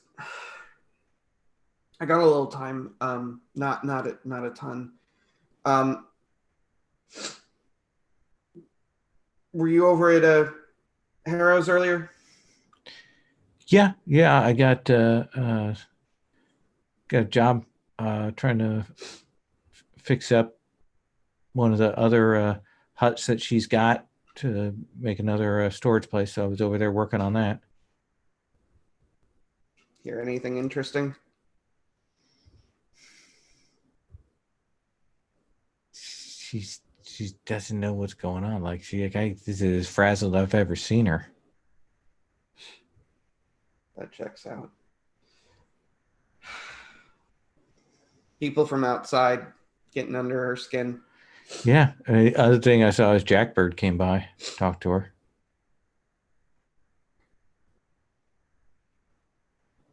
Huh. I mean, that shouldn't be. Huh. Well, listen. Some other folks and I are going to kind of go out on a thing. Better if it's better the less I say. I don't really know who's listening. I'm trying to not get everyone I know killed. Okay. It's a raid. And see him look down with that kind of of Yeah, I knew I would have you say to me at some point that you're going to go out and probably get yourself killed. Like that's just going through his head, but he hadn't put it together. He doesn't say that out loud, but that's clearly what's going through his mind. He goes, well, um, but, but be careful. I'm not gonna fucking die. Okay, no, I didn't say you're going to. I just, Snow.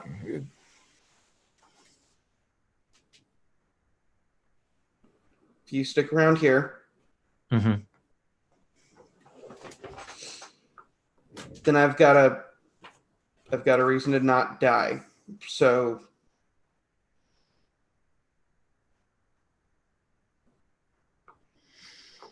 He nods.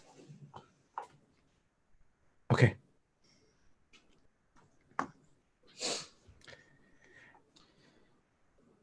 oh my god, I can't believe I'm just this isn't a one-time thing, okay? Okay. No. I get it. Okay.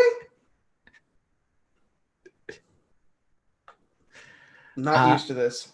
Let's cut to Skipper. You are driving, I assume, the crew up. Mm-hmm.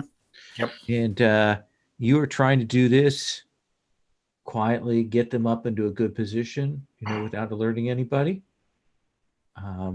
Let's have you roll with cool.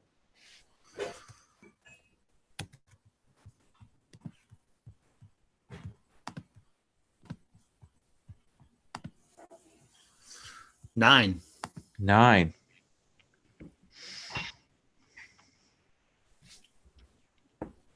Can I try helping with this to see if I can bump it up to a 10?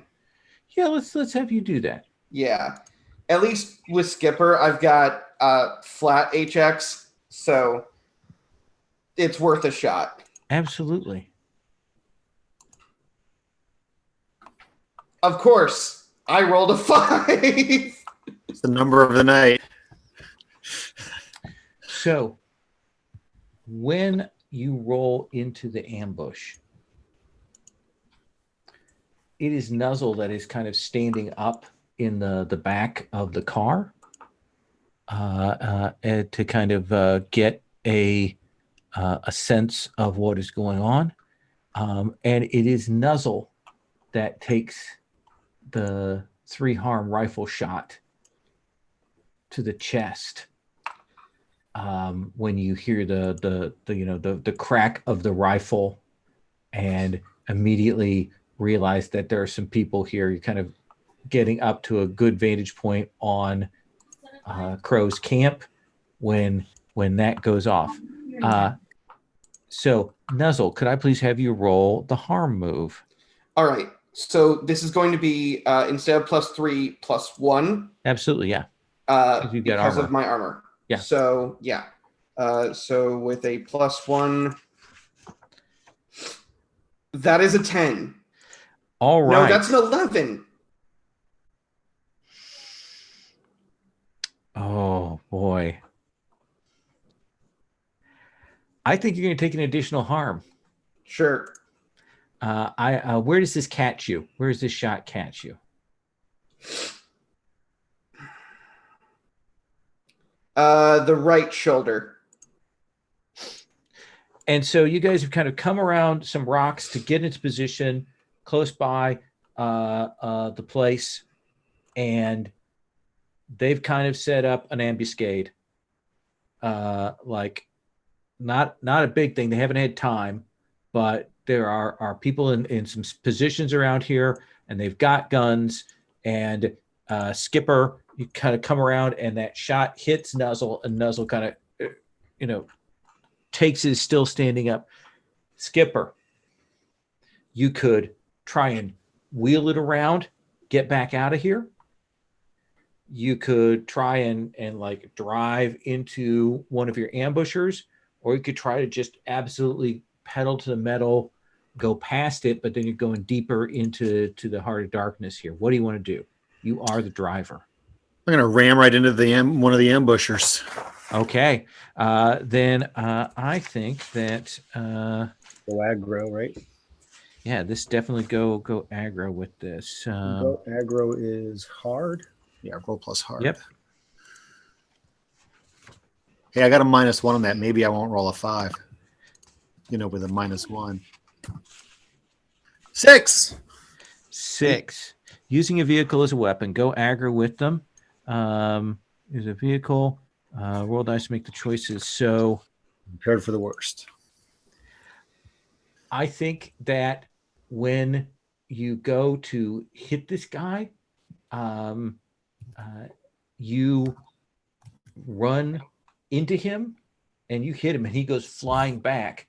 But there is a line, and we've talked about the bad conditions off the road, the damp and the moist, and your tires go down into the mud and muck, and the back end comes up, and you realize that your car is stuck right now until you get somebody to push it out.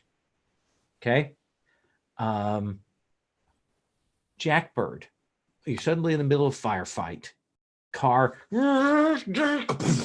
does that thing, gets jammed up. You hear the kind of a guy kind of illuminated by the bent headlights who got hit by the car.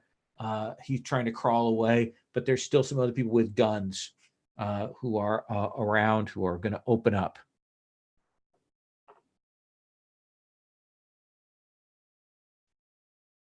You are muted, Jackbird. You're on mute, Steve. Yeah, I mean, I've got my shotgun, so I guess that's close range. That's not a very good distance weapon. No, not particularly. You want to try and get to cover? What do you want to try and do here?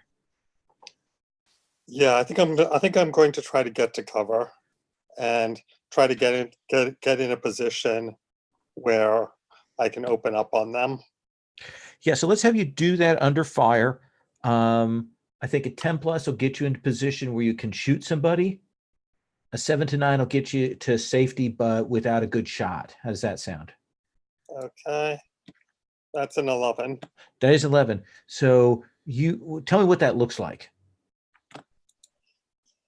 Yeah, it's like as the car gets stuck, I pop the door open, and I'm on the side away. I'm on the side away from them, so I'm able to get out, and then I'm using the car for cover. I break out into a run. There are like some little scrubby bushes nearby, and I'm ducking under the bushes.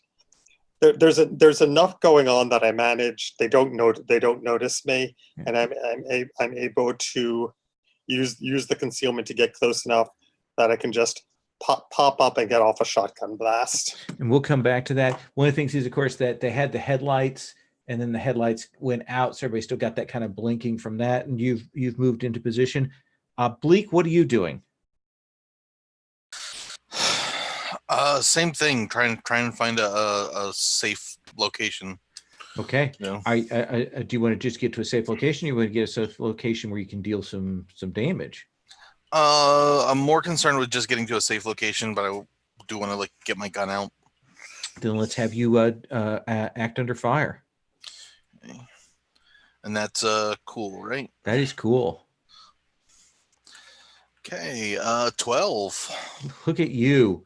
You kind of split the other direction from Jackbird around the other way, kind of pop out that door, get yourself around there. And when we see you kind of get behind a rock near where you can kind of see the muzzle flash from one of these guys, what weapon do we see in your hand? I have a sawed-off shotgun. Okay, so you pulled that out. That's another close weapon. Got that in position. Nuzzle. Take that hit. Saw stars, kind of went black for a second, and then kind of thrown as the car impacts. You hear more of the gunshots. What do you do? I get up, and as I get up, I pull out my blunderbuss, and I'm like, all right, time to stop playing. And I just kind of whereas the others kind of like try and get better vantage points. I am just going to head straight into the ambush, blunderbuss drawn and firing. So would you say that you are trying to seize their position, or what is the assaulting that's assaulting a secure position essentially? Is that now?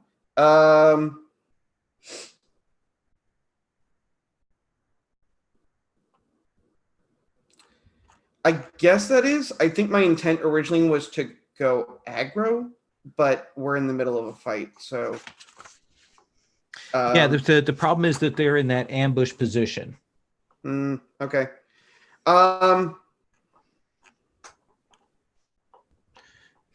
You can be more cautious and follow suit, or you can do what they're suggesting, and I mean, like you said, and get up on in on their position.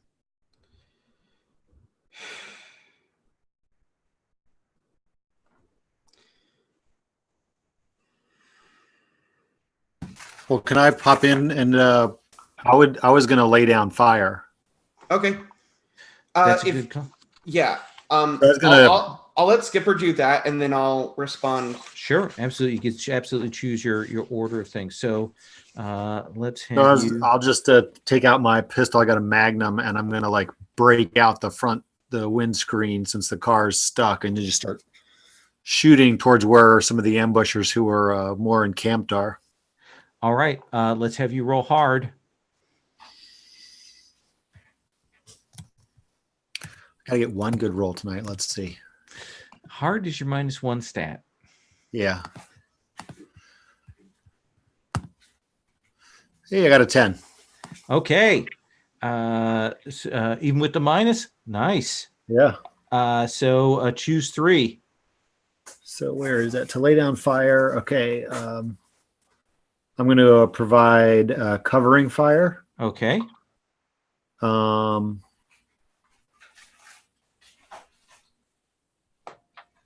You could do suppressing fire so that they couldn't exchange harm with Steven or Bleak or Nuzzle, one of those people.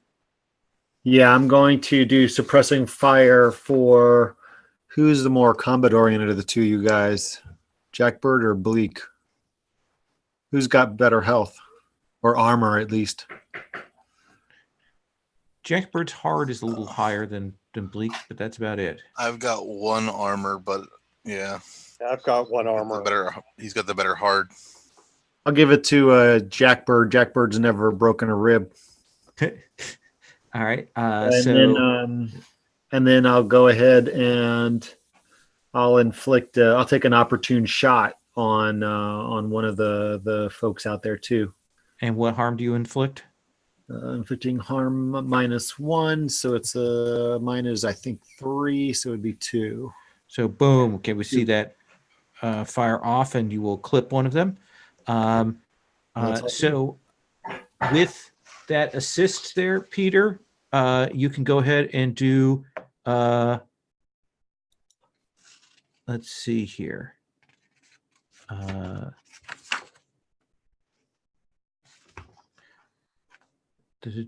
So this is exchanging harm, I believe, right?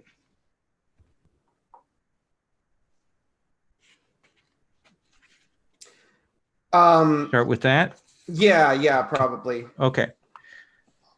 So what is the harm rating of your weapon? Is a 3? The harm rating of my weapon is a 4. Oh, that's right. Do another 2. Spread that out, and they will do 3 harm to you. All right, that jumps down to a 1. Okay. Go ahead and roll that, and we'll roll out your action here.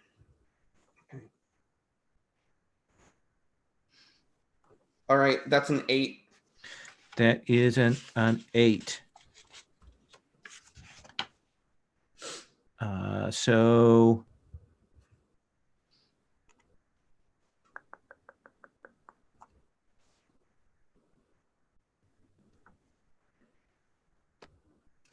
I think you will get your shot off, but I think that the lose something essentially that the ammo is out on that weapon. Okay. Does that seem fair? Yeah. And when I realize that, if there's a way that I can like try and duck out of the way, probably not till later, but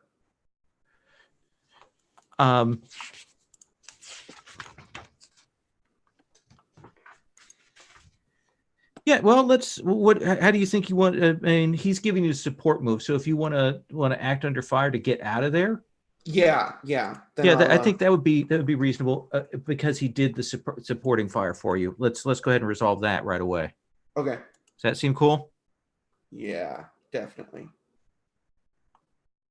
They did suppressing fire.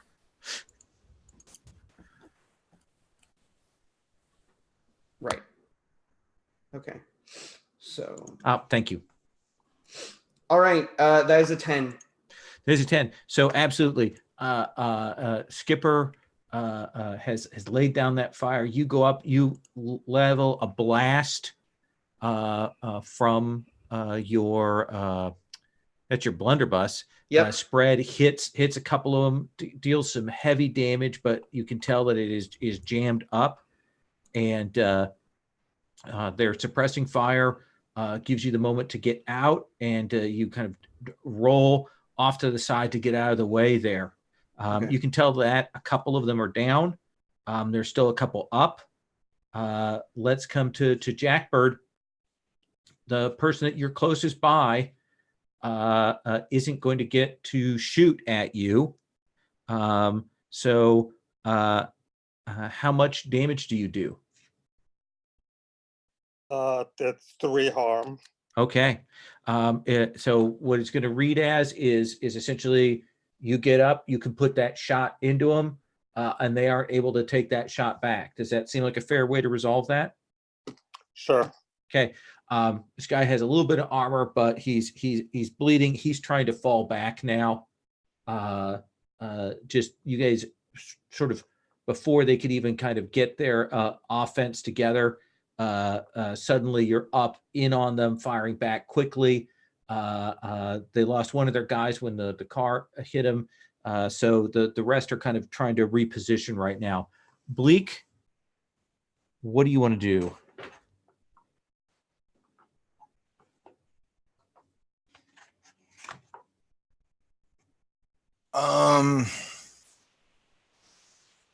I want to kind of do blah blah blah.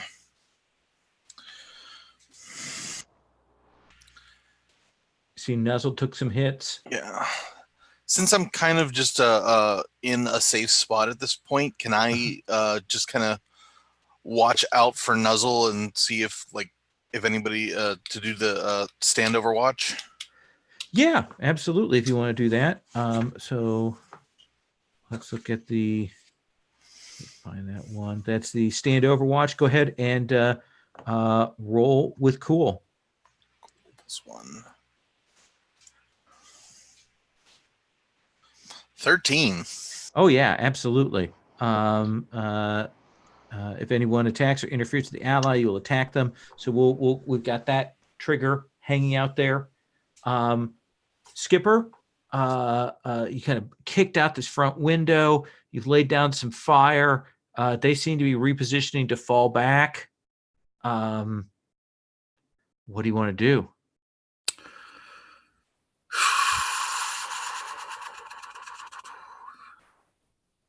How far in did Nuzzle get?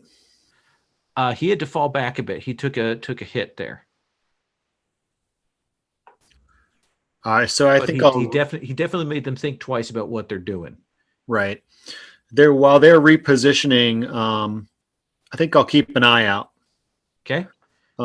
Since Bleak is standing overwatch, I don't want to do the exact same thing. Sure. Let's have you roll sharp. Sharp, and I think I'm +1. +1 on that.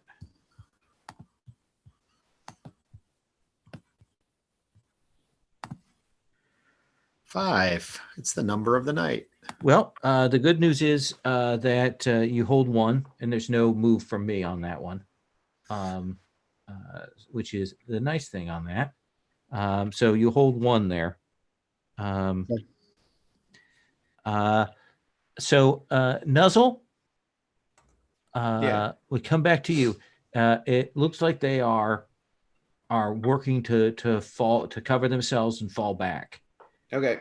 You know that you could continue to try and pursue them aggressively, and you'd be exchanging more harm. You could conceivably cover and keep them from pressing back, and they'll have to fall back. I would like to see if I can provoke them. Okay.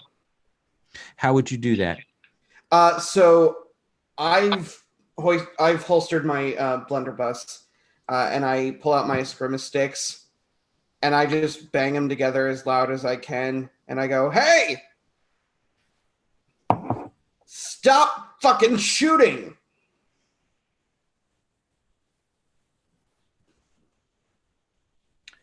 Okay. You think that would work in a firefight? I'm trying. No, I'm trying to see.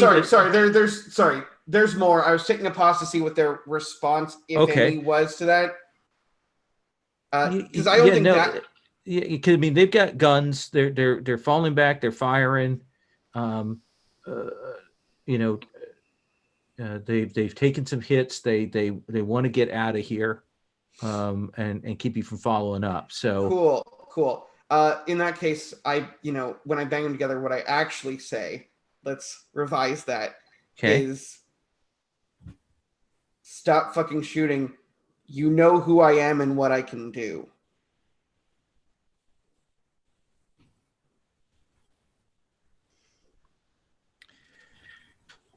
So let me ask you because I'm trying to get the sense of that message, because at least when I read that reads as we'd better get the fuck out of here. Is that your intent? For who? For them? Yeah.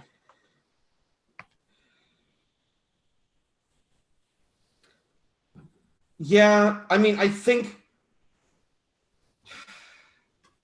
I'm just trying to read what you're doing, because they are trying to fall back and get out of here. Oh, and I'm okay. Oh, okay. I was confused on what was happening. Yeah, I think I probably didn't make that particularly clear. Yeah. Now the wires are in order and they're not crossed. So I think my intent, before I say what I'm about to say, is I want to provoke them into staying. Okay. Basically to try and trap them and just get rid of them here and now instead of starting this wild goose chase. And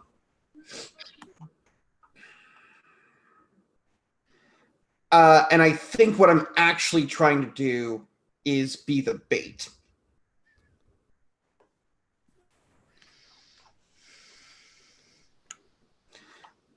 And I think what I'm going to do is hold my sticks up and go, I'm out of ammo, so I'm right here if you want me. Okay. Let's go ahead and have you roll with cool.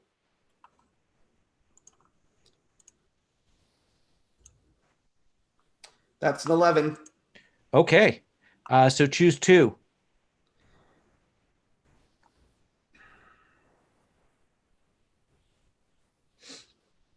You draw your prey all the way into the trap, and you don't expose yourself to extra risk. Okay. You will see these 8 guys with shotguns come back. There's 8 of them. Yeah. Might have been a good thing to read the sitch first. That was actually what I totally intended to do, and I completely forgot in the heat of battle.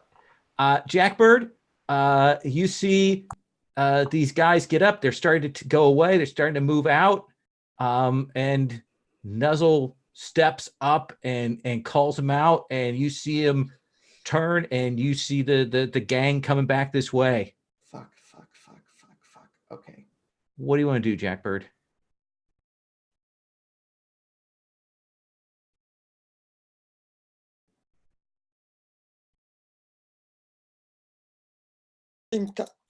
I think I want to get in position to ambush them.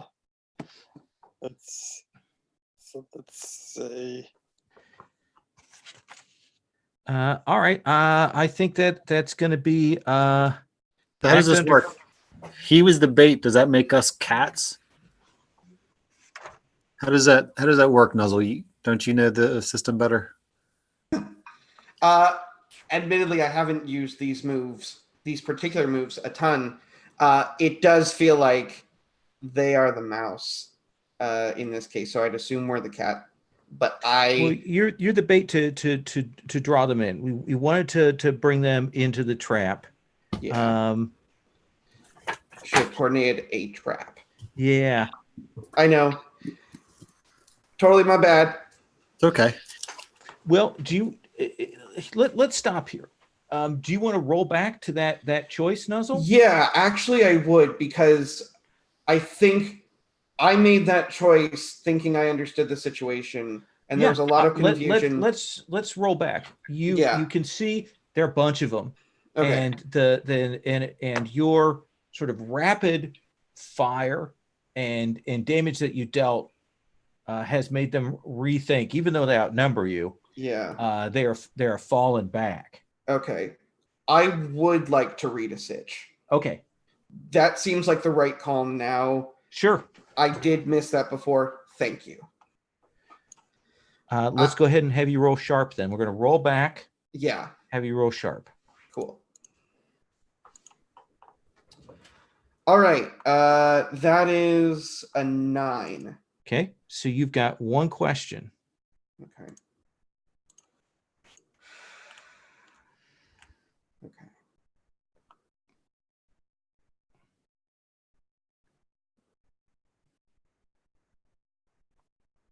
Can I open this to the other players of? Yeah, absolutely. Yeah. Okay. Yeah, because I'm trying to narrow this down to one question. So for read a sitch, I'm just trying to figure out which one I should be asking, because it looks like they're in retreat, but I'm trying to. I'll tell you, like which enemy is most vulnerable to me. That's obviously going to be the ones at the back. So that's not a great question. No, I was thinking that too. I'd see maybe which one is the biggest threat. I'd That say could be like the squad leader or whatever. Smartest. maybe what's my enemy's true position? See if they're I'm pulling for reinforcements or they're trying to fake you out or something. Yeah, I'm thinking either. Oh, go ahead. We can figure out who the leader is. Take them out. Oh, for who's in control here? Yeah. Still got 7 other guys then. Just to tell you, they're already falling back. I'm just want to make sure. No, you're right. I'm thinking. So,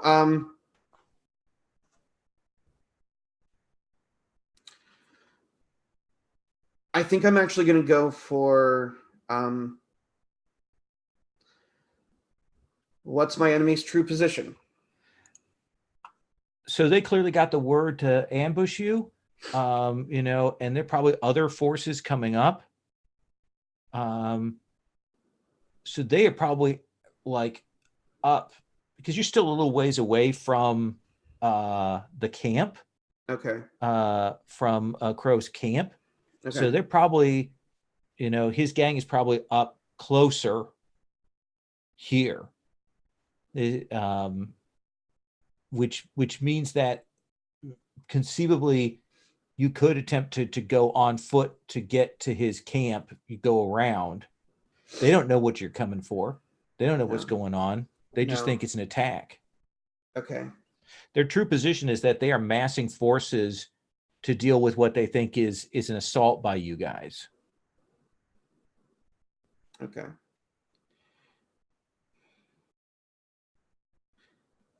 I think for the time being, I'm going to let them keep withdrawing because I want to coordinate what I've learned with the other 3 and just kind of try to get a better sense of what to do. And I'm going to do the opposite of what a battle babe does and not just boldly go into battle and go fuck everything else. Like, what do you guys think? How should we approach this? because they are, clearly. Now that I've like- read the subterfuge moves, so they're falling back. So we're automatically hunting prey. Okay. So we're automatically the cats. Plus we have Overwatch and we have whatever bonus. I still have a hold from my move.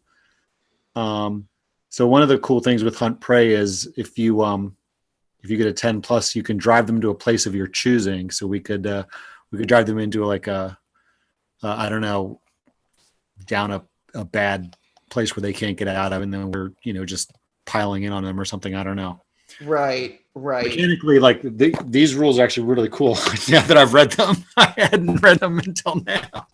Yeah. It's all about like getting into and out of combat on your own terms, as opposed to it happening at the same time for everybody equally. Yeah. Right. I think. Oh, go ahead. Yeah. If our objective is to grab this guy, then if we can use this cat move to drive them away from where he was, they don't know that we're going for him, so we can grab him, get out while they're still trying to get into a defensible position. That would seem like a reasonable way to use that move. Essentially, I do it as a couple of you doing the cat thing with Cool to position them, and then a couple others going and doing a act under fire to go in and grab this guy from the base. Okay. Does that seem a mechanically sound way to handle that? Yeah. Yeah. So Nuzzle, it seemed to me like you were the aggressor in here. Let's have you roll the cat move with your Cool.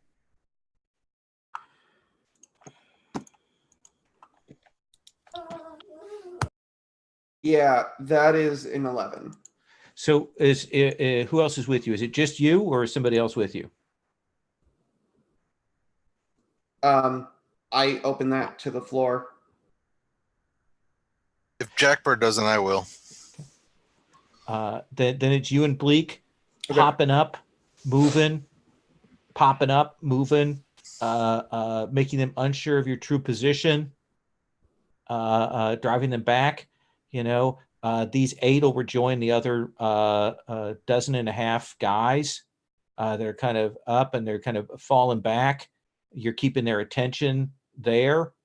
And then Jackbird and Skipper, you all are moving into the building, kind of crossing over difficult terrain. Yeah.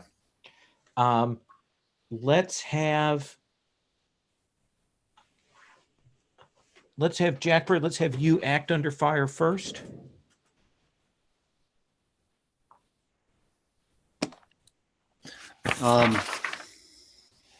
That is a 9. And I think that you will get in based on Bleak's description. You do that undercover, get the cuffs, kind of find a clippers to bust him off. This guy is in bad shape still, but he's been treated, so you can move him. But I think the thing is that you do realize that there are a couple of people here that you're going to have to escape from on the way back. Does that seem like a fair 7 and 9 cost? Sure. Skipper, you've got the eye on the door, right? Yeah. So tell me, what's your escape route out of this factory that Crow was using?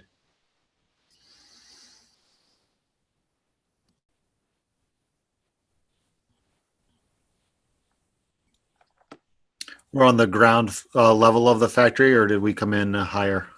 You tell me. Where do you think he had him? I think we had to work up to like the second level. Okay. Yeah. And I'm going to use my hold first to point out one of the enemies who's getting into position to Jackbird, so that he'll be able to take a -1 harm if he gets attacked by them. Yep. If something goes wrong. Yeah. if something goes wrong. And then I'm gonna do. I spot a.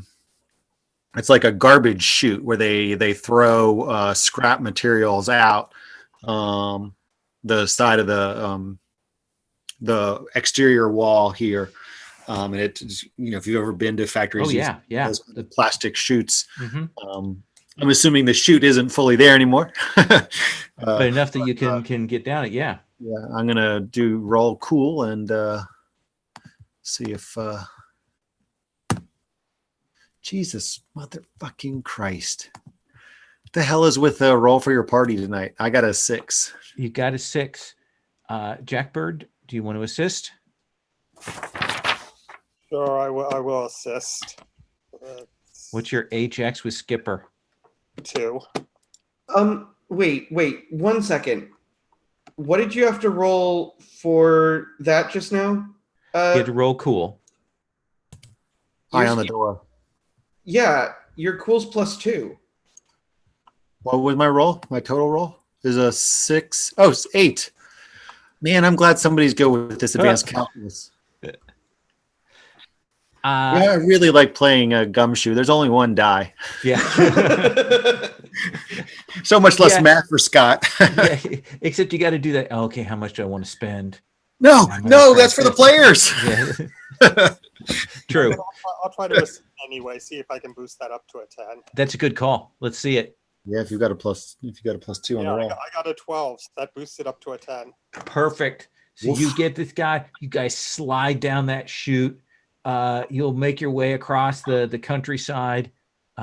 Get back to the car, which I'm assuming you've prized free from the muck there. Load him in. What's the signal to Nuzzle and Bleak that they should fall back? You've got your shotgun, right, Jackbird? Yeah. As soon as we're clear of the compound, I fire off 1 shotgun blast. Absolutely. And you'll take that shot there, Nuzzle. There's a certain pleasure to kind of staying out of the range of these guys. That this sort of their overwhelming numbers, but you'll hear that signal that says time to go. Yeah. I will resist the urge to leave some sort of remark as I go, because that might tip them off that something's missing. Fair enough. Bleak, what do we see on your face during all of this insanity?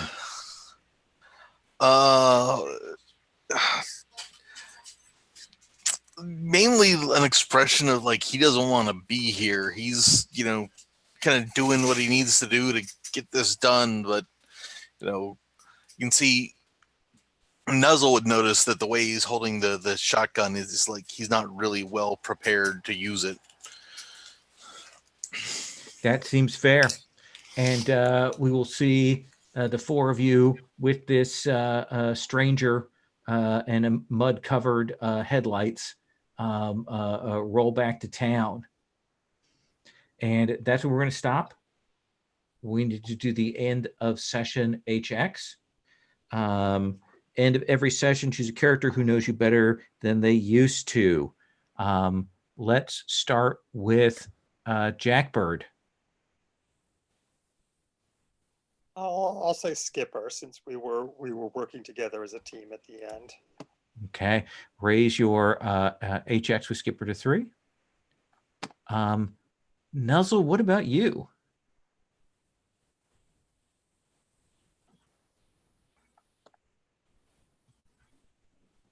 I'm gonna say Jackbird for the incident at the mud pit. Yeah, that makes sense.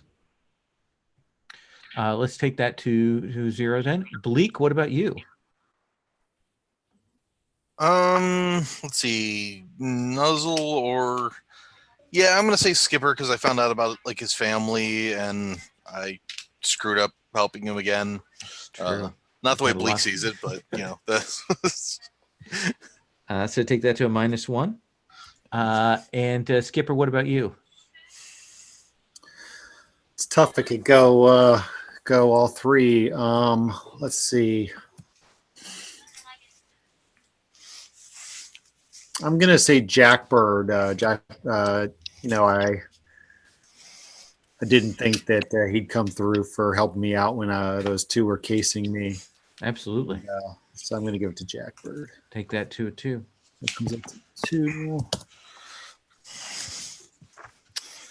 I would like to take a bit to Stars and Wishes, if you don't mind. I'd like to. Do you all have a few minutes? We can do that. Let's start with wishes, and I'm going to start here. I wish I had stopped.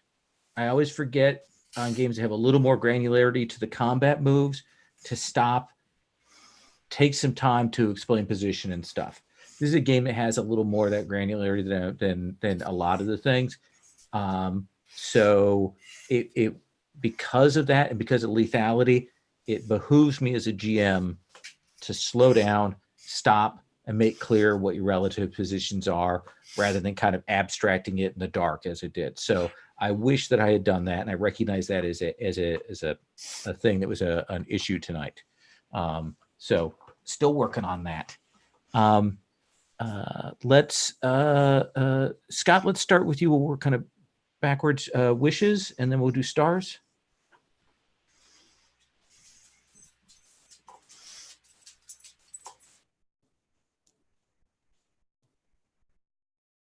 I think I want to. I want to get this Igneous character on screen at some point. Okay. It may not happen next session. That's my last session, but it'd be nice. It sounds like they're pretty important. So We will get Igneous on the table next time. I promise you that. Anything else? no, I actually no. Okay. That seems fair. John, what about you? I really want to find out why Skipper's family convoy was attacked, Okay. because it doesn't make sense as a target overall. Okay, we'll get that revelation out there. Peter?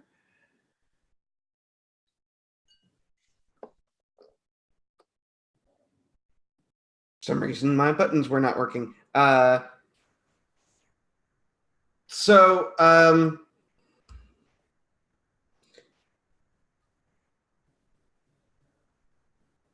It's hard to say a wish for like the game itself. I feel like I'm still figuring out the directions that it's going, so it's hard to point it in one and go, we're not getting that, because I'm still hashing it out. I think That's fair.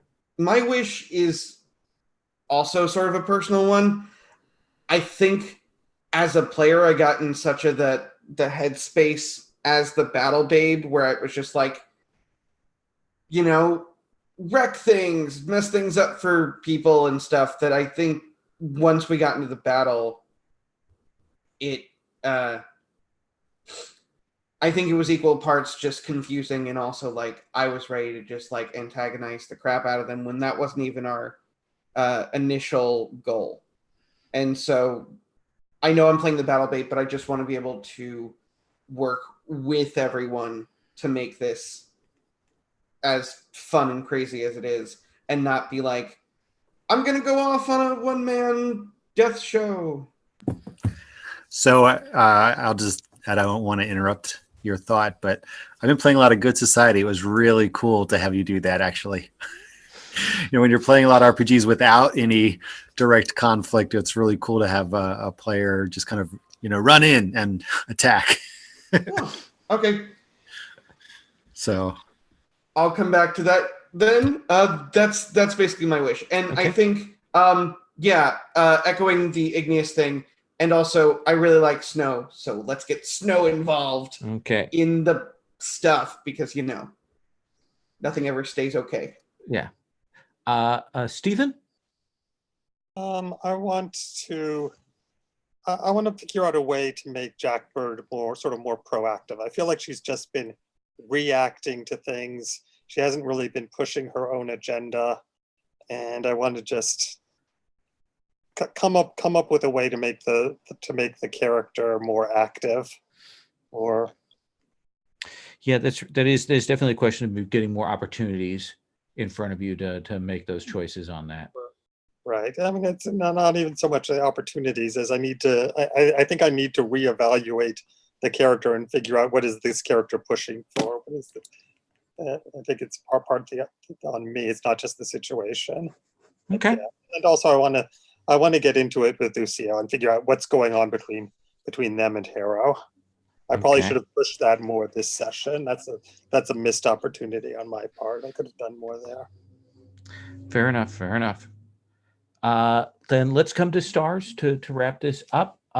Scott, anything you want to point to as stars in terms of play, in terms of mechanics, in terms of characters? What do you want to? Anything you want to call out? Actually, I wanted to star the combat. I know you kind of felt you should have done more. Of mostly the combat in games I've been playing of late was like D&D and 13th Age. It's way more tactical. I'd like this layer of abstraction, and while we kind of missed some of there's some real subtleties when you start reading these combat rules, which is really cool to see. I've never played Apocalypse World before, so all the powered by the Apocalypse games I've played don't really have much combat. Mm-hmm. But I liked that we had tons of options beyond just kind of go aggro. That was really, really cool. And I liked the way that you handled everybody's individual scenes when we did them. That was really, really great. So Good. I'm glad you dug that. John? Stars for everybody for just rolling with all the horrible rolls we had. It's bad. It's a punishing session for that. Just fun to watch everything go downhill. And also stars for Peter for his battle babe. I really liked when you were like prodding the guys as you're like, yeah, you can leave, and just that extra little poke. I I really like that. That's good. Yeah. Peter? Yeah. I mean, I'll echo the stars for just the sheer amount of bad rolls. I mean, it's funny because that's what we remember. We also had a decent amount of great rolls tonight, Mm-hmm. and I thought this was like equally punishing and rewarding, and I thought that was like really fun. And sometimes the rewards didn't always pan out the way we wanted them to. So like, I think that's the incredible thing about this game is that you have to know what you want, and even then things aren't going to be straightforward. Special star to you, Lowell, for being willing to kind of roll that back. I could definitely have been in a situation where the MC could have just been like, well, you've made your bed, now lie in it. And I appreciate that there was kind of a mutual understanding of, okay, so I think we made the bed incorrectly. Yeah. I just and it was much my lack of confidence in the decision that I had made there. So yeah. But I think star to you for admitting that and just kind of rolling with it. I mean, I could individually star every character, like just real quick, star Jackbird for running a place that everyone frequents for the fights, and yet you don't start fights there. Like, and I love that, Lamprey, who's a regular, is just like, don't do that. And I'm just like, I'm literally in a place where I'm going to fight people. What are you telling me? Bleak, I love that Bleak is just getting into so much shit and does not know how to get himself out of it. Like, just the lying and then the, oh, okay, no, you already know that. Okay, I don't really want to go back. But also, like, separate star to you, John, for openly admitting Bleak doesn't want to go back. I want to go back. And I was like, yay, it's great. And also, star to Scott, I really hope your car's okay. Like, you went to a lot of trouble this session to get back gas and do all this stuff for your car. And the minute we do something with your car, we get ambushed. I just like. I hope your last session is as eventful as this. Awesome. Stephen, I'm going to give you last word. Yeah, I mean, I liked the plan that we sort of fumbled our way into with the cat and mouse, where some of us were the distraction while others of us went in for the main objective. And I mean, I thought initially it's like we didn't quite know what we were doing, and we sort of felt our way through it, and it's like, okay, now it's coming together, and now we sort of know what we're doing in this scene. Yeah, it was. I appreciated you guys kind of pushing that way, and to set of moves that as Scott pointed out, are very easy to overlook, have an interesting degree of complexity to them, and really can change the complexion of the play there. So it's a cool learning experience. I will definitely say. Thank you all very much. I will see everybody next week, and I am going to stop the stream here.